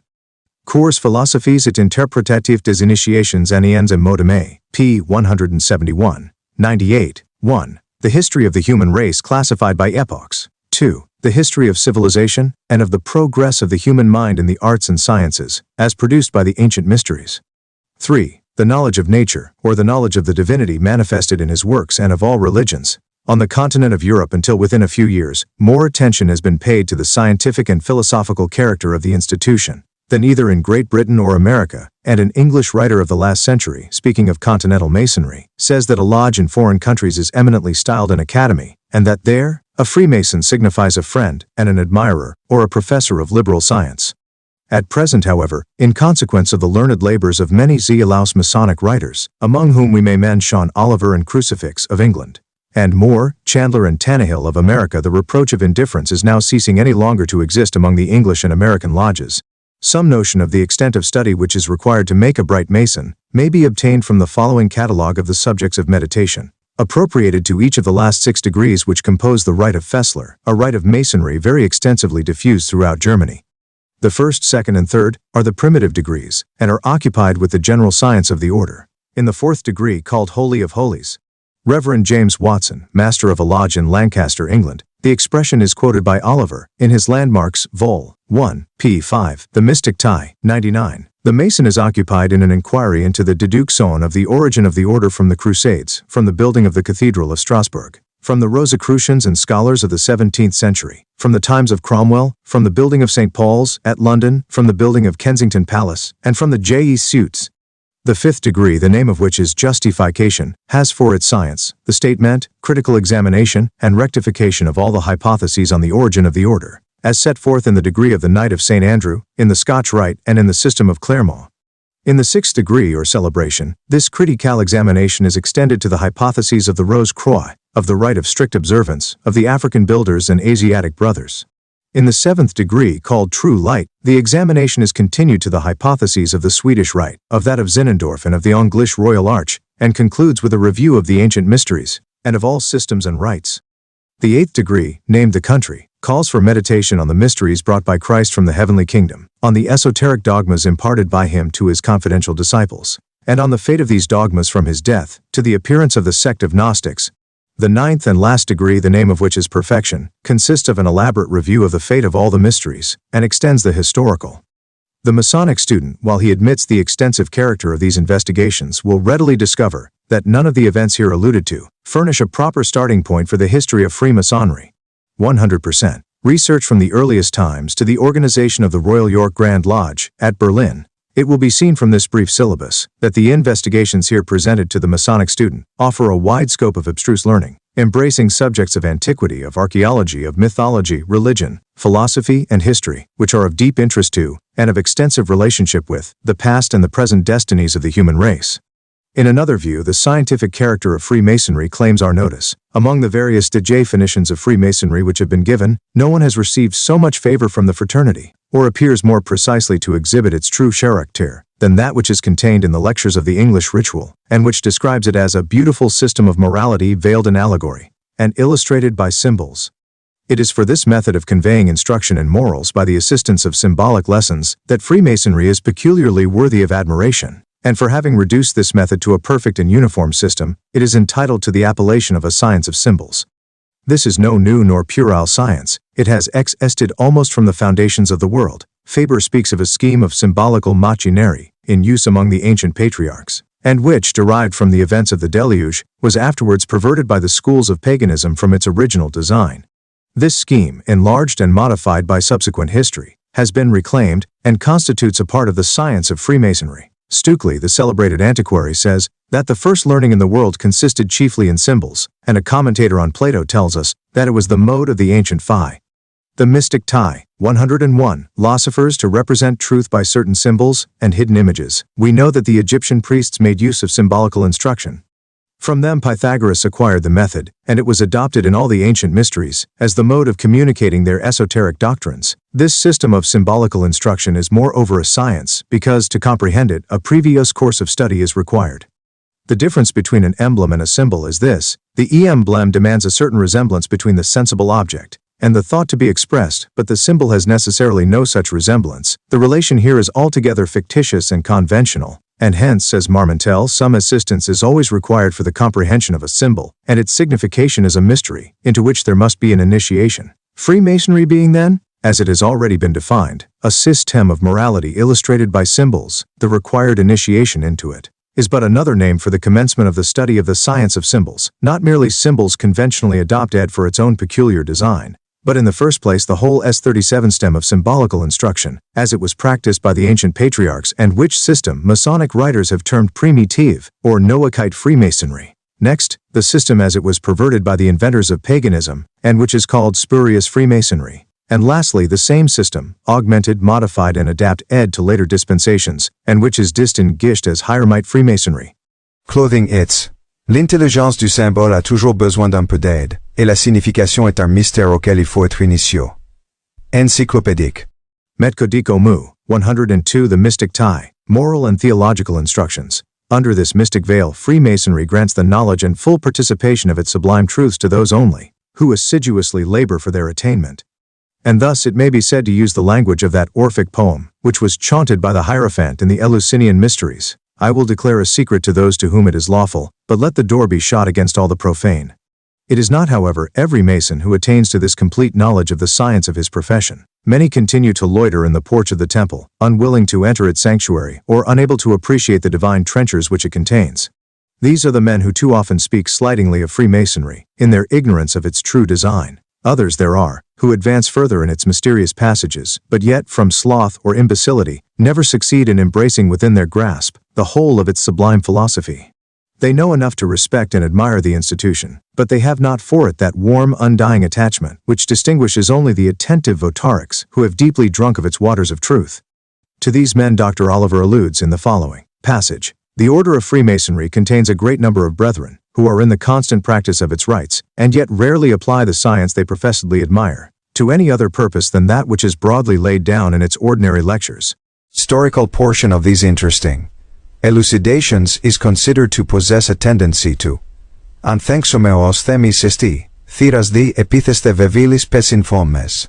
See it quoted in the Preparatio Evangelica of Eusebius, lib. with The Mystic Tie, 103. Fix important truths in our recollection, and to possess no further utility or reference. The preceptive admonitions which rid us a lesson on the theological, cardinal and moral virtues, and other essential duties of our station, are prized on account of their intrinsic merits, as incitements to the practice of our relative and social duties to God, our neighbor, and ourselves. And when the attention is directed to the symbolical instructions of Freemasonry, the common interpretation is usually considered perfectly satisfactory, and the superficial Mason looks for no mystical or second meaning, which may tend to throw an additional light on the system, and invest it with new and increasing interest, forgetting that the principal characteristic of the craft is that, being veiled in allegory, it can be illustrated by no other method than the use of significant symbols. If, however, the candidate of Masonry upon his initiation devotes himself with studious attention to the investigation of the antiquities of the order, examines it in all its relations to the mystic philosophy of the ancient world, compares and collates its system of symbols with that of other rites, and acquires by this training the true knowledge of all our esoteric doctrines, he will be richly repaid for all his toil, and find at each step that he advances something more to love and admire in the institution with which he has connected himself. To such a student, To all who have already entered within our fold, and to all who intend to seek admission, I cannot do better than to repeat the advice given by our brother Oliver, in his profound work on signs and symbols. 104. We have here, says this distinguished writer, while referring to the science of symbols, a fund of pleasant research offered to our investigation which cannot fail to repay the active Mason for any extent of labor he may be induced to bestow upon it, and I must recommend you to apply yourselves assiduously to this curious and amusing study. In the prosecution of such an useful and instructing pursuit, do not suffer your attention to be abstracted by the idiot laugh of ridicule or the cynical sneer of contempt, but proceed in an undeviating course to the investigation of truth, assured that the beautiful results will amply reward your labors. If you practice masonry for the sake of its convivialities alone, it will soon pall on your mind, for these are introduced into the system only to cheer and relieve nature, after its painful and unwearied researches, into the hidden stores of Masonic knowledge. But if your mind embrace the great principles of Masonry as the chief source of gratification, and use its lighter shades of enjoyment merely as temporary relaxations, when the hour of graver labor has expired, you will then enjoy every benefit the science can impart. Your expanding genius will soon be imbued with all the vigor of a healthy intellect, matured and ripened by a rich increase of scientific and religious knowledge, and your mind rapidly advancing to perfection will ultimately be prepared for the full irradiations of complete and never-fading glory, when time shall be no more. The mystic tie. 105. The moral design of the Masonic agrees. A Mason is obliged by his tenure to obey the moral law, and if he rightly understands the art, he will never be a stupid atheist, nor an religious libertine. Ancient Charges, ch. 1. Freemasonry has been defined to be a beautiful system of morality, veiled in allegory and illustrated by symbols. It is this which at once constitutes its excellence as a code of ethics, and its beauty as a system of instruction.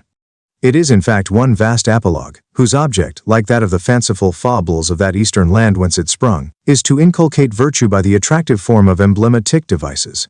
Hence there is no ceremony of our institution, not even the minutest and apparently the most trifling, that is not clothed with some symbolic signification, and that does not in its very use teach the skillful Mason the practice of some moral precept.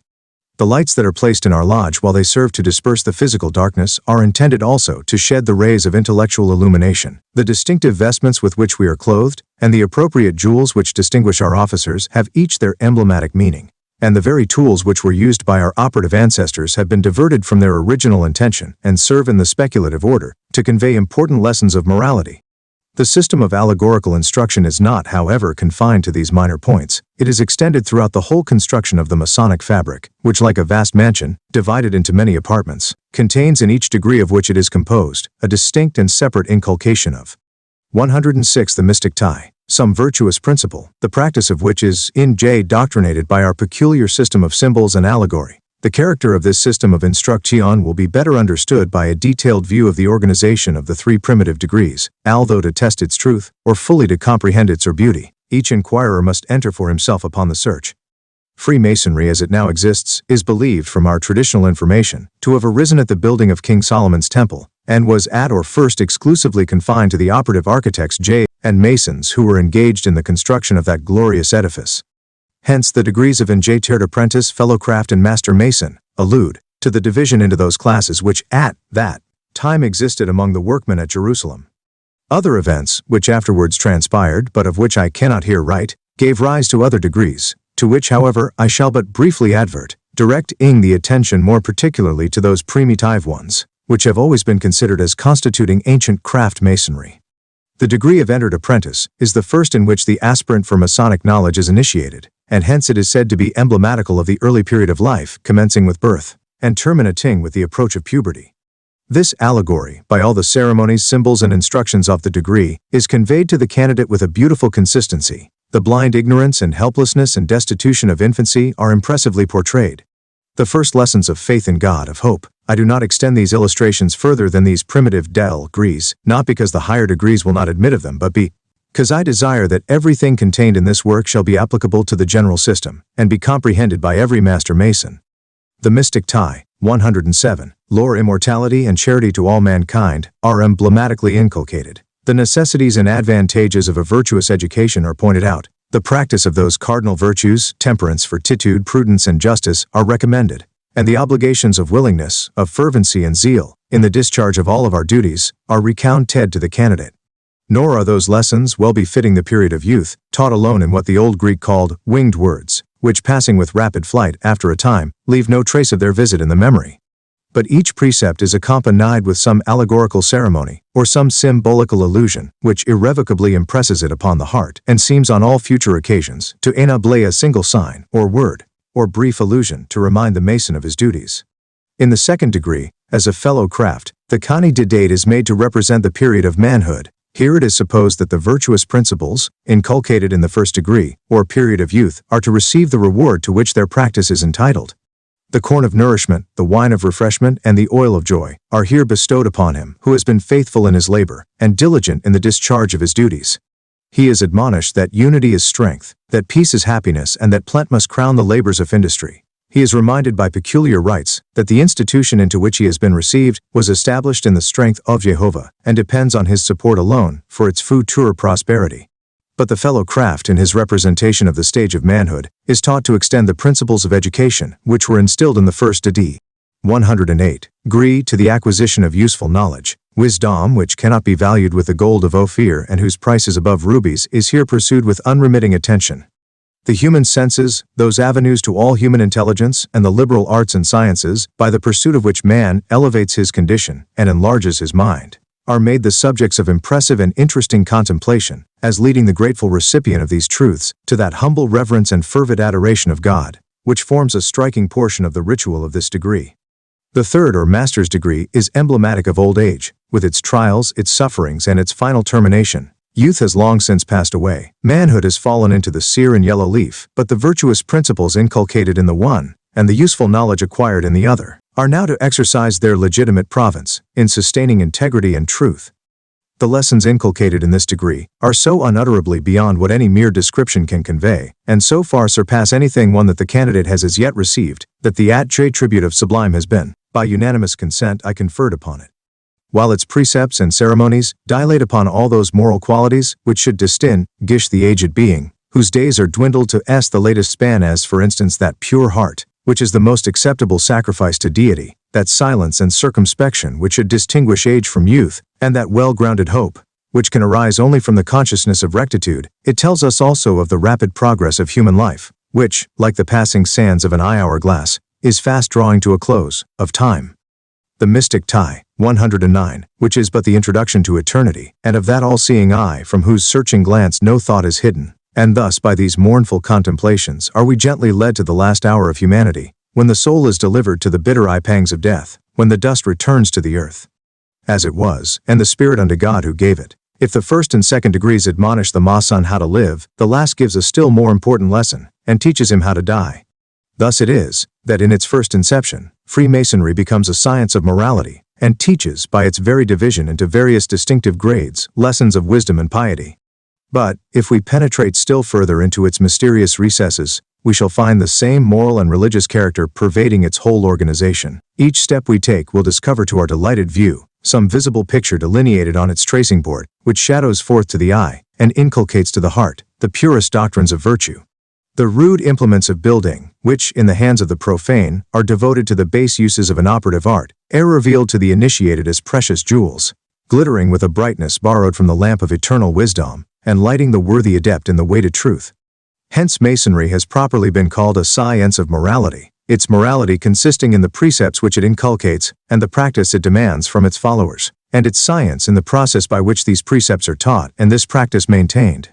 The doctrine which I have here endeavored to establish, of the moral tendency of Freemasonry, is confirmed by the concurrent opinions of all other 110 writers, and indeed will be found to be abundantly corroborated by the testimonies of the most distinguished Masons, inserted in the present work. It may, however, be deemed expedient to adduce, before concluding this article, a few authorities, in support of the statement which has been advanced.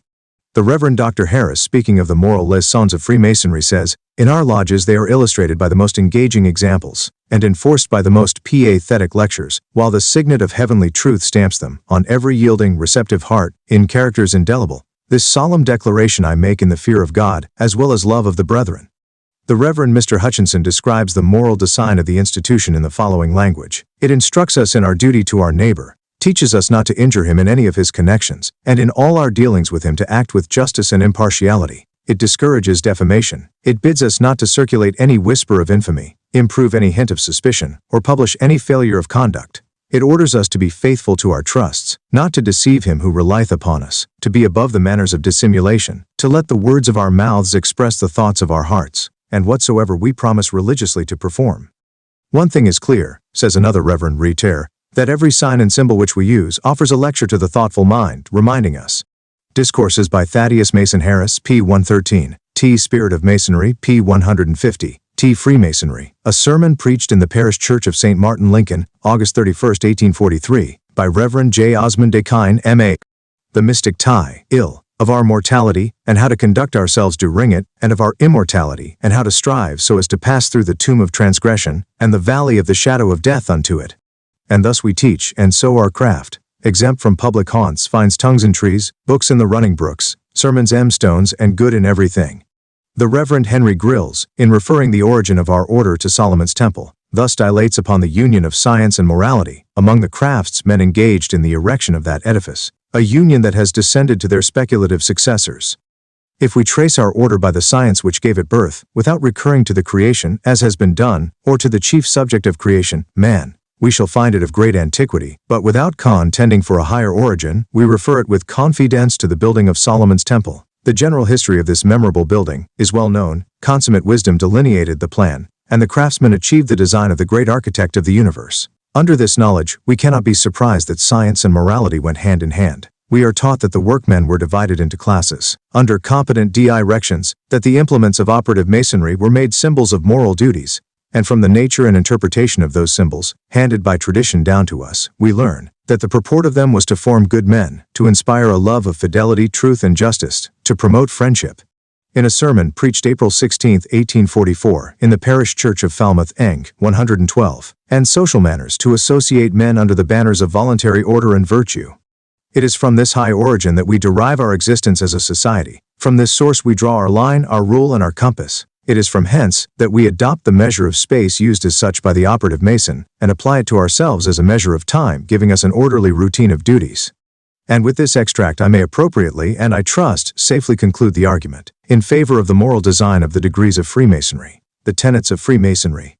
The Essenes taught that the best temper for male consisted in 3 affections: love of God, love of the truth, and love of man, and that the best employments of man corresponded to these, viz., contemplation and healing the bodies and souls of men. V. Harriet Martineau's Eastern Life, p. 399. At a very early period in the course of his initiation, a candidate for the mysteries of Freemasonry is informed that the great tenets of the order are brotherly love, relief, and truth.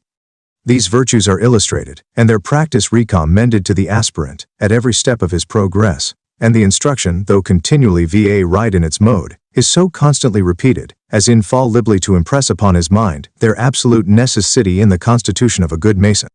Brotherly love might very well be supposed to be an ingredient in the organization of a society, so peculiarly constituted as that of Freemasonry.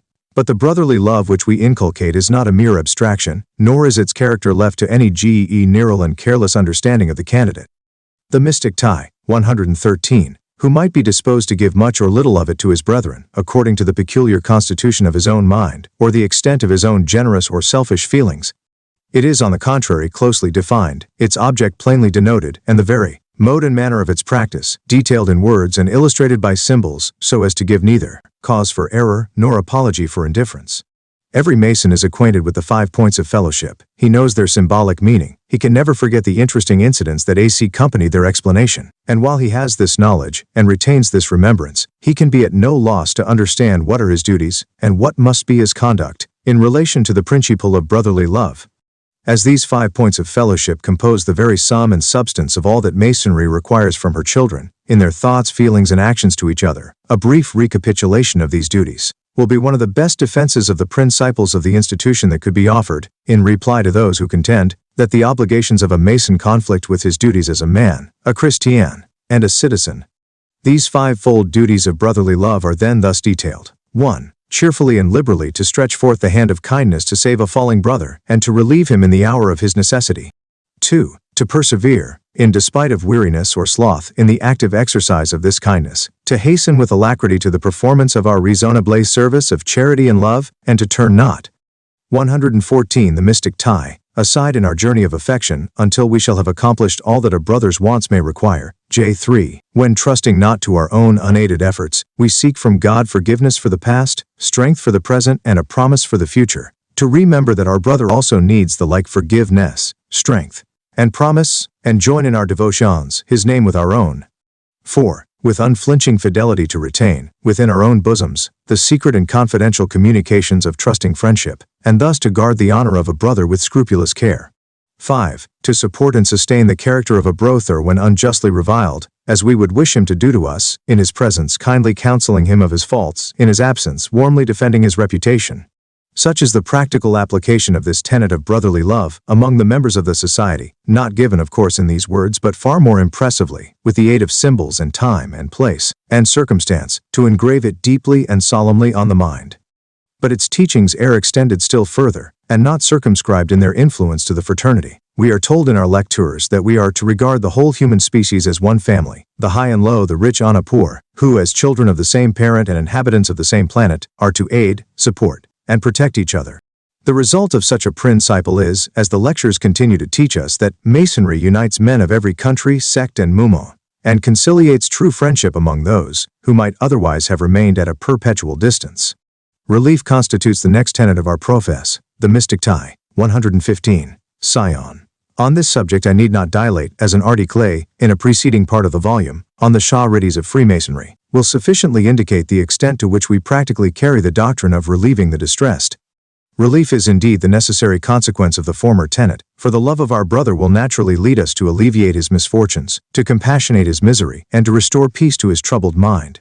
These acts are but the links of that indissoluble chain of sincere affection, with which our order professes to bind its members. Truth is the last but the most sublime of the Masonic tenets.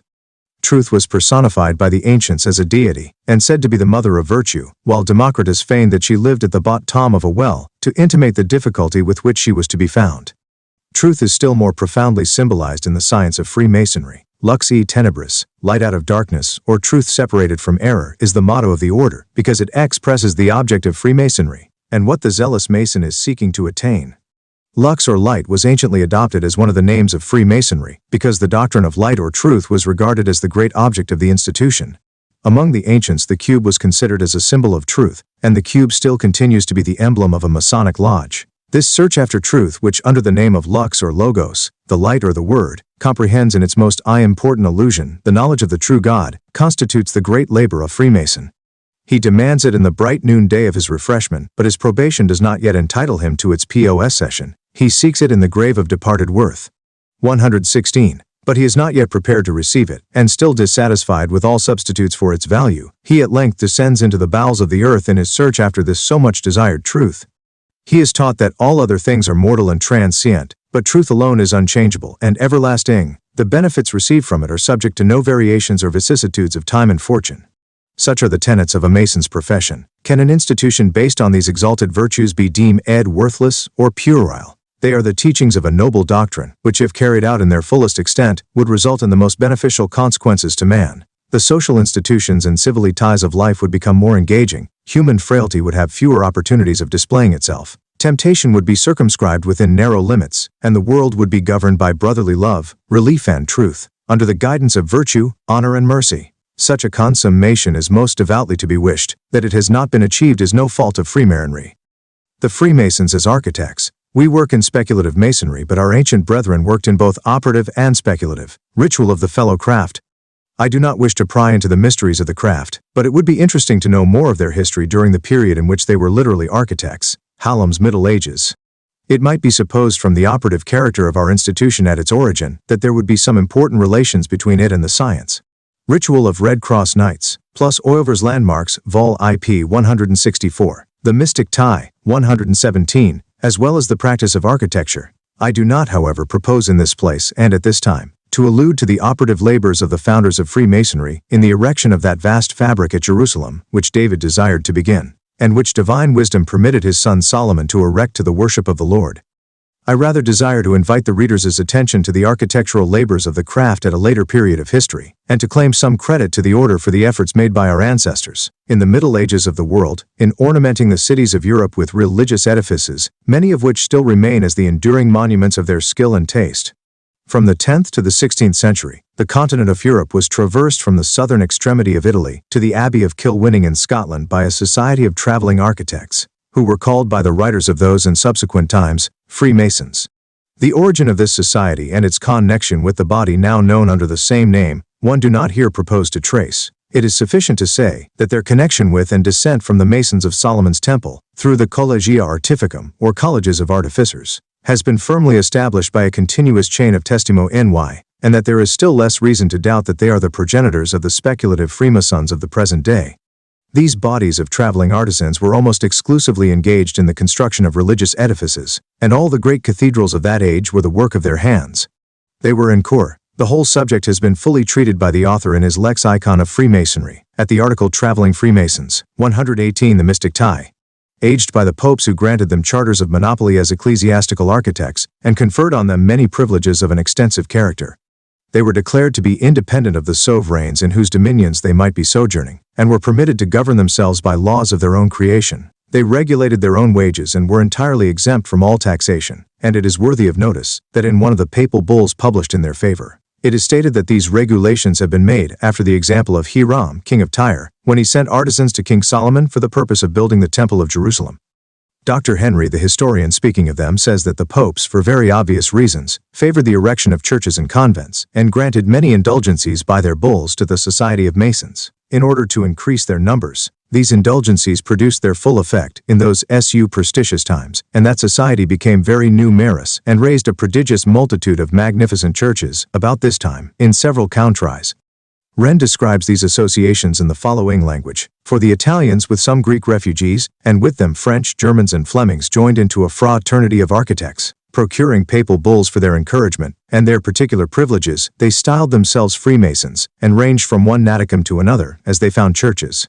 History of Great Britain, Vol. 7, p. 275 The Mystic Tie, 119 To be built for very many in those days were everyday building, through piety or emulation. Their government was regular, and where they fixed, near the building in hand, they made a camp of huts.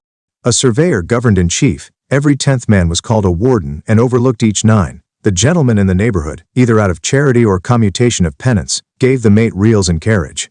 Those who have seen the AC counts and records of the charge of the fabrics of some of our cathedrals near 400 years old cannot but have a great esteem for their economy, and admire how soon they erected such lofty structures. The Messrs. Chalmers, speaking of the structures that were executed by a class of skilled artisans who wandered from country to country, say, "We here allude to the order or craft of Freemasons, the origin of whose associations may be dated from the 9th or 10th centuries, and who attained their greatest numerical strength and importance at the introduction of the Gothic or pointed style of architecture." Sidney Smith, Esquire, in a paper on the origin of the pointed arch published in the Archaeologia, says, "It is highly probable that the Freemasons, whose importance as a corporate body seems to have been established by a papal bull in the early part of the 13th century, counted many Eastern workmen among their number, thus associated, and exclusively devoted to the practice of masonry. It is easy to infer that a rapid improvement, both in the style and execution of their work, would result, forming a connected and corresponding 120 society, and roving over the different countries of Europe, wherever the munificent piety of those ages promised employment to their skill. It is a probable, and even a necessary consequence, that improvements, by whomsoever introduced, would quickly become common to all, and to this cause we may refer the simultaneous progress of one style throughout Europe which forms so singular a phenomenon in the history of architecture. On this uniformity of style among these Freemason architects to which Mr. Smith here alludes, Mr. Hope, in his History of Architecture, makes the following remarks. The architects of all the sacred edifices of the Latin Church, wherever such arose, north, south, east, or west, thus derived their science from the same central school, obeyed in their designs the same hierarchy, were directed in their construction by the same principles of propriety and taste, kept up with each other, in the most distant parts to which they might be sent, the most constant correspondence, and rendered every minute improvement the property of the whole body, and a new conquest of the art. The result of this unanimity was, that at each successive period of the monastic dynasty, on whatever point a new church or new monastery might be erected, it resembled all those raised at the same period in every other place, however distant from it, as if both had been built in the same place by the same artist. For instance, we find at particular epochs, churches as far distant from each other as the north of Scotland and the Vol. XXI, p. 521. Knapp, in his essay on the secret discipline of the primitive Christian Church, mentions several other authorities on this subject, to which I am not at this time able to refer.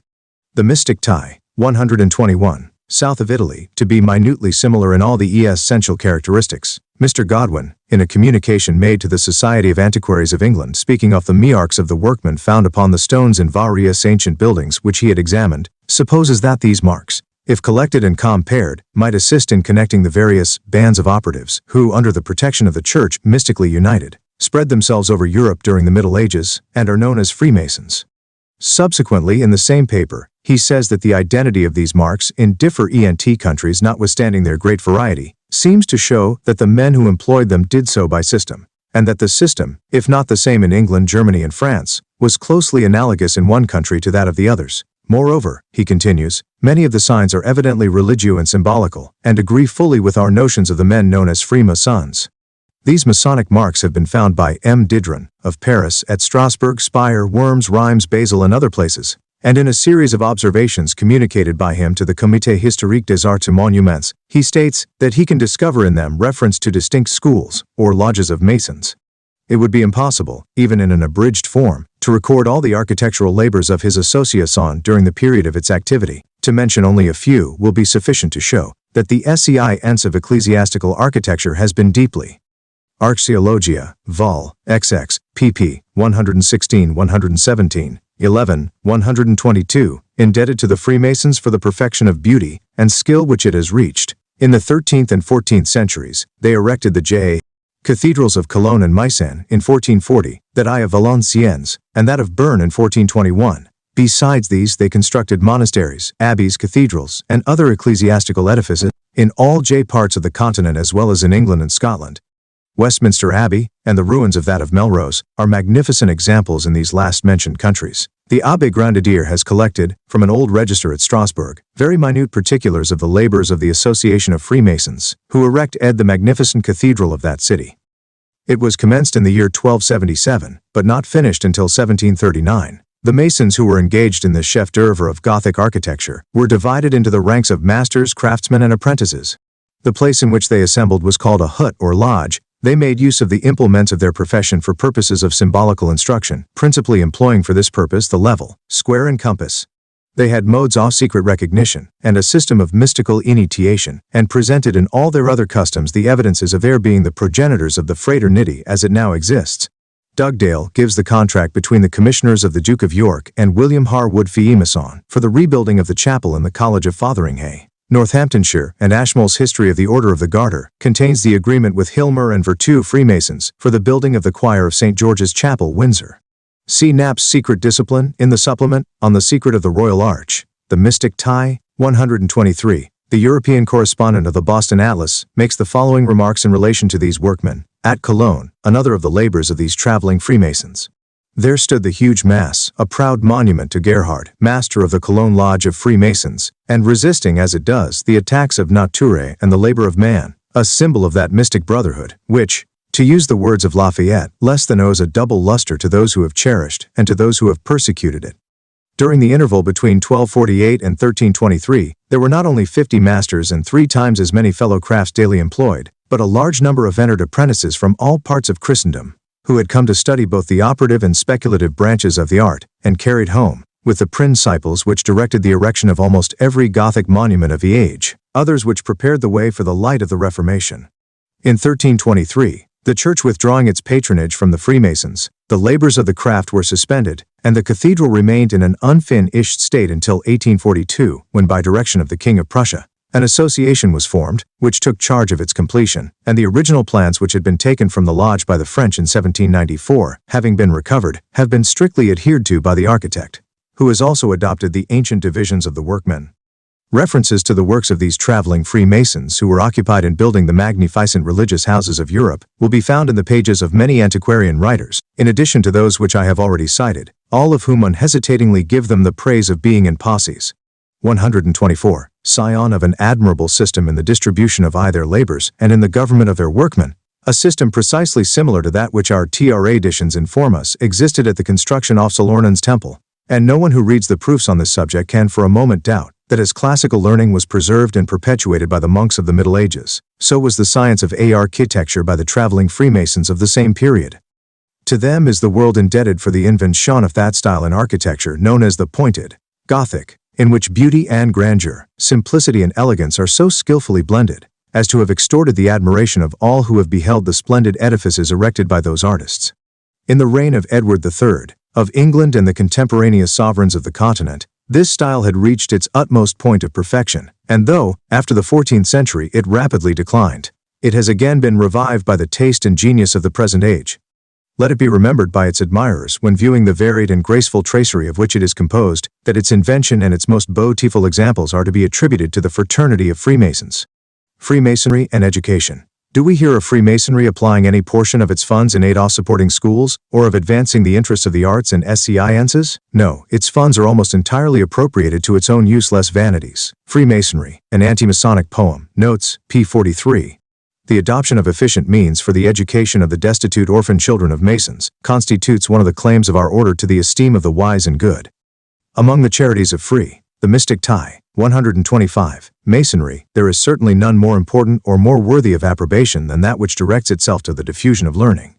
To feed the hungry and to clothe the naked are among the great objects of the Masonic institution, but there is a species of benevolence much higher than these, inasmuch as the mind is superior to the body, and which occupies itself in providing for the intellectual culture of the poor, which seeks to fulfill the proverbial direction of our great founder, and to bring up a child in the way he should go, and which, by removing ignorance, gives the best assurance for the abolition of crime, its natural offspring. It will be impossible to furnish within any reasonable limits an account of all the efforts made by the lodges in various parts of the world to promote the cause of education. It will, however, perhaps be deemed sufficient if a few of these benevolent labors are here recorded. Ex pede Herculum, the reader may judge of the whole statue from a part. One of the earliest instances, in modern times, of the efforts of the craft to diffuse the blessings of education among the poor was in the establishment at London, on the March 25, 1783, of the Royal Cumberland Freemasons' School, for maintaining, clothing, and educating the children of indigent brethren. The object of this charity, as described by Preston, is to train up children in the knowledge of virtue and religion, in an early detestation of vice and its unhappy consequences, in industry, as necessary to their condition, and to impress strongly on their minds a due sense of subordination, true humility and obedience to their superiors. To this charity, not only the Grand Lodge of England, but the subordinate lodges throughout the kingdom are in the custom of liberally contributing. The Royal Freemasons' School for Female Children is another noble offspring of English Masonic benevolence. The schoolhouse was erected in 1763 at an expense of more than £3,000, and has been ever since munificently patronized by the craft. 65 children of reduced Masons are here received and educated, clothed, and wholly supported, from the age of 8 to that of 15 years. On the continent of Europe, attention was also early paid by the Freemasons to the important subject of education. In Germany, Denmark, and Sweden, says Laurie, charity schools were erected by the lodges for educating the children of Freemasons, whose poverty debarred them from this advantage. In that which was formed at Brunswick, they were instructed even in classical learning and various branches of the mathematics, and were regularly examined by the Duke of Brunswick, who rewarded the most deserving with suitable donations. At Eisenach, several seminaries of this kind were established. The teachers were endowed with fixed salaries, and in a short time after their institution, they had sent into the world 700 children instructed in the principles of science and the doctrines of Christianity. In 1771, an establishment of a similar kind was formed at Kassel, in which the children were maintained and educated till they could provide for themselves. 1778, the United Lodges of Dresden, Leipzig, and Gorlitz erected at Frederickstadt a seminary of learning for children of every denomination in the electorate of Saxony. The Masonic subscriptions were so numerous that the funds of the institution were sufficient for its maintenance, and in the space of 5 years, above 1,100 children received a liberal education. In the same year, an extensive workhouse was erected, the Mystic Tie, 127, at Prague, in which the children were not only initiated into the first fruits of learning, but into those branches of the useful and fine arts, which might qualify them for commercial and agricultural situations. The members of the lodge held at Chemnitz in Germany, many years ago, amassed a fund by collections taken up at meetings held for the purpose of Masonic instruction. This fund has been constantly appropriated to the clothing and education of 15 poor children, some of whom are Protestants and some Catholics. There was at Dippeldeswald in Germany, in 1s45, no regularly constituted lodge, but as many of the inhabitants were Freemasons, these brethren formed a reading club, the subscription to which, after deducting the necessary expenses, was directed to be appropriated to the purchase of Bibles, to be given as prizes to the most meritorious children of the schools in the town. The Institute for the Blind, established in Amsterdam by the Masons of Holland in 1808, is deserving of notice. Pupils are admitted to this establishment gratuitously, if they are poor, or on the payment of a fee, if they are able. Instructions are given in reading, grammar, arithmetic and the other elementary sciences. Vocal and instrumental music, and various mechanical arts appropriate to the blind are taught, such as basket and chair making, knitting, and occupations of a similar kind. Many of the lodges of Holland are in possession of extensive and valuable libraries, appropriated to the use of their members. 128. In the United States, the subject of education has for some years past been receiving the earnest attention of the fraternity. Some of the results of that attention, and the desire to disseminate the light of knowledge, may be summed up in a few paragraphs. 15 years ago, the Grand Lodge of Virginia recommended this subject to the consideration of the fraternity in that state, and lately, a plan has been adopted, by which the subordinate lodges draw lots for the support of a beneficiary selected by them for 2 years, until each lodge has in this way been assisted by Grand Charity Fund.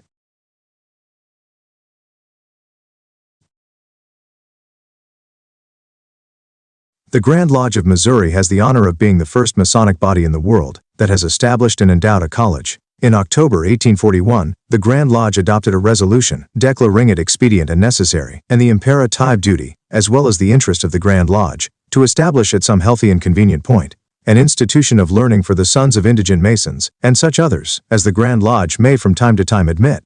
In 1842, a purchase was made of the property of a college, which had been formerly established at Marion, in that state, consisting of the necessary buildings and 13 acres of land. The college has been since removed to the town of Lexington, and a president and professors having been appointed, the institution has been put into successful operation.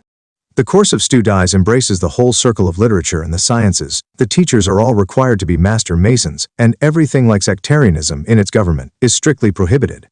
There is also a Masonic college in Kentucky, William M. Funk, a citizen of that state having, the mystic tie, 129, bequeathed the sum of $10,000 to the town of LaGrange, for the purpose of erecting a seminary of learning, on condition that the citizens of the town would subscribe the further sum of $500. The bequest was accepted, and a college edifice erected, with accommodations for 300 students.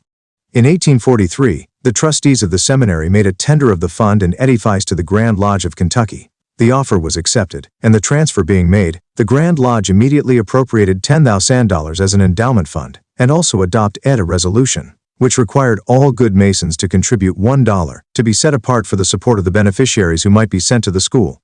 The institution is conducted upon the same principles of literary and scientific instruction that govern other colleges in the United States, and is now in a very flourishing condition. In both this college and that of Missouri, the orphans of Masons are gratuitously educated, each lodge being allowed a certain number of scholarships, in proportion to the amount it is subscribed towards the endowment of the college. The Grand Lodge of Kentucky adopted, in 1845, the following excellent resolution in relation to the subject of education. Resolved that the Grand Lodge request each and every subordinate lodge under its jurisdiction to appoint a committee, whose duty it shall be to find out all the orphan children of deceased Masons, within the limits of its jurisdiction, and those that are in indigent circumstances, and send said children to the school in the neighborhood where they live, and pay for the same out of the funds of the lodge, and by subscriptions from members and transient brethren, and if there cannot be means, 130, enough raised by such sources, then this Grand Lodge may appropriate such sums, as it may deem proper for such purposes, by petition being made for the same. The lodge and chapter at Richland, in Mississippi, have established a prosperous seminary of learning, under the name of Eureka Masonic College, to which the fostering aid of the Grand Lodge has been promised, as soon as it can be given without conflicting with other claims upon its bounty. This Grand Lodge appropriated, in 1848, $250 towards defraying the expense of educating 4 blind children of Masons, and has ordered that 25% of its aggregate gross funds shall be hereafter set apart for educational purposes. In October 1847, the Grand Lodge of Tennessee adopted resolutions for the purpose of collecting an education fund, and declared that $1 for every degree conferred in the state, and a like sum to be contributed by every Mason who was not a member of a lodge should be set apart for that object. It has also appropriated $1,200 to be invested in stocks as a school fund. The Grand Lodge of Indiana has resolved to levy a tax of $1 per annum for 4 years upon every Mason in the state, to be appropriated to the establishment of a permanent fund for the purposes of education. It has also directed its attention to the formation of a manual labor school and a female orphan asylum. The Grand Lodge of North Carolina has appointed a standing committee, with the view of making every necessary preliminary arrangement for the ultimate establishment of a seminary of learning.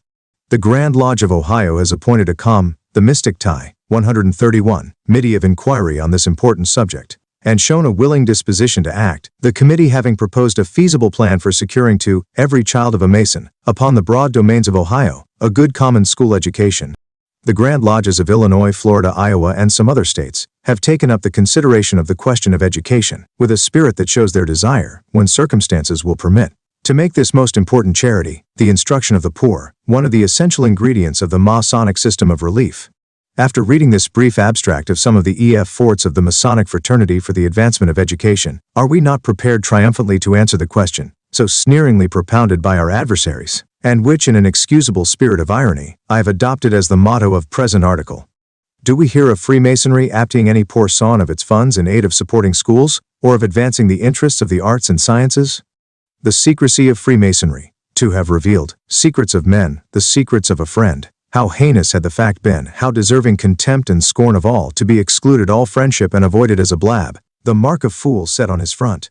Milton, Samson Agonistus, of all the objections urged against our institution, there is none more frequent than that of its secrecy. Ye love darkness because your deeds are evil, is the constant charge of our opponents.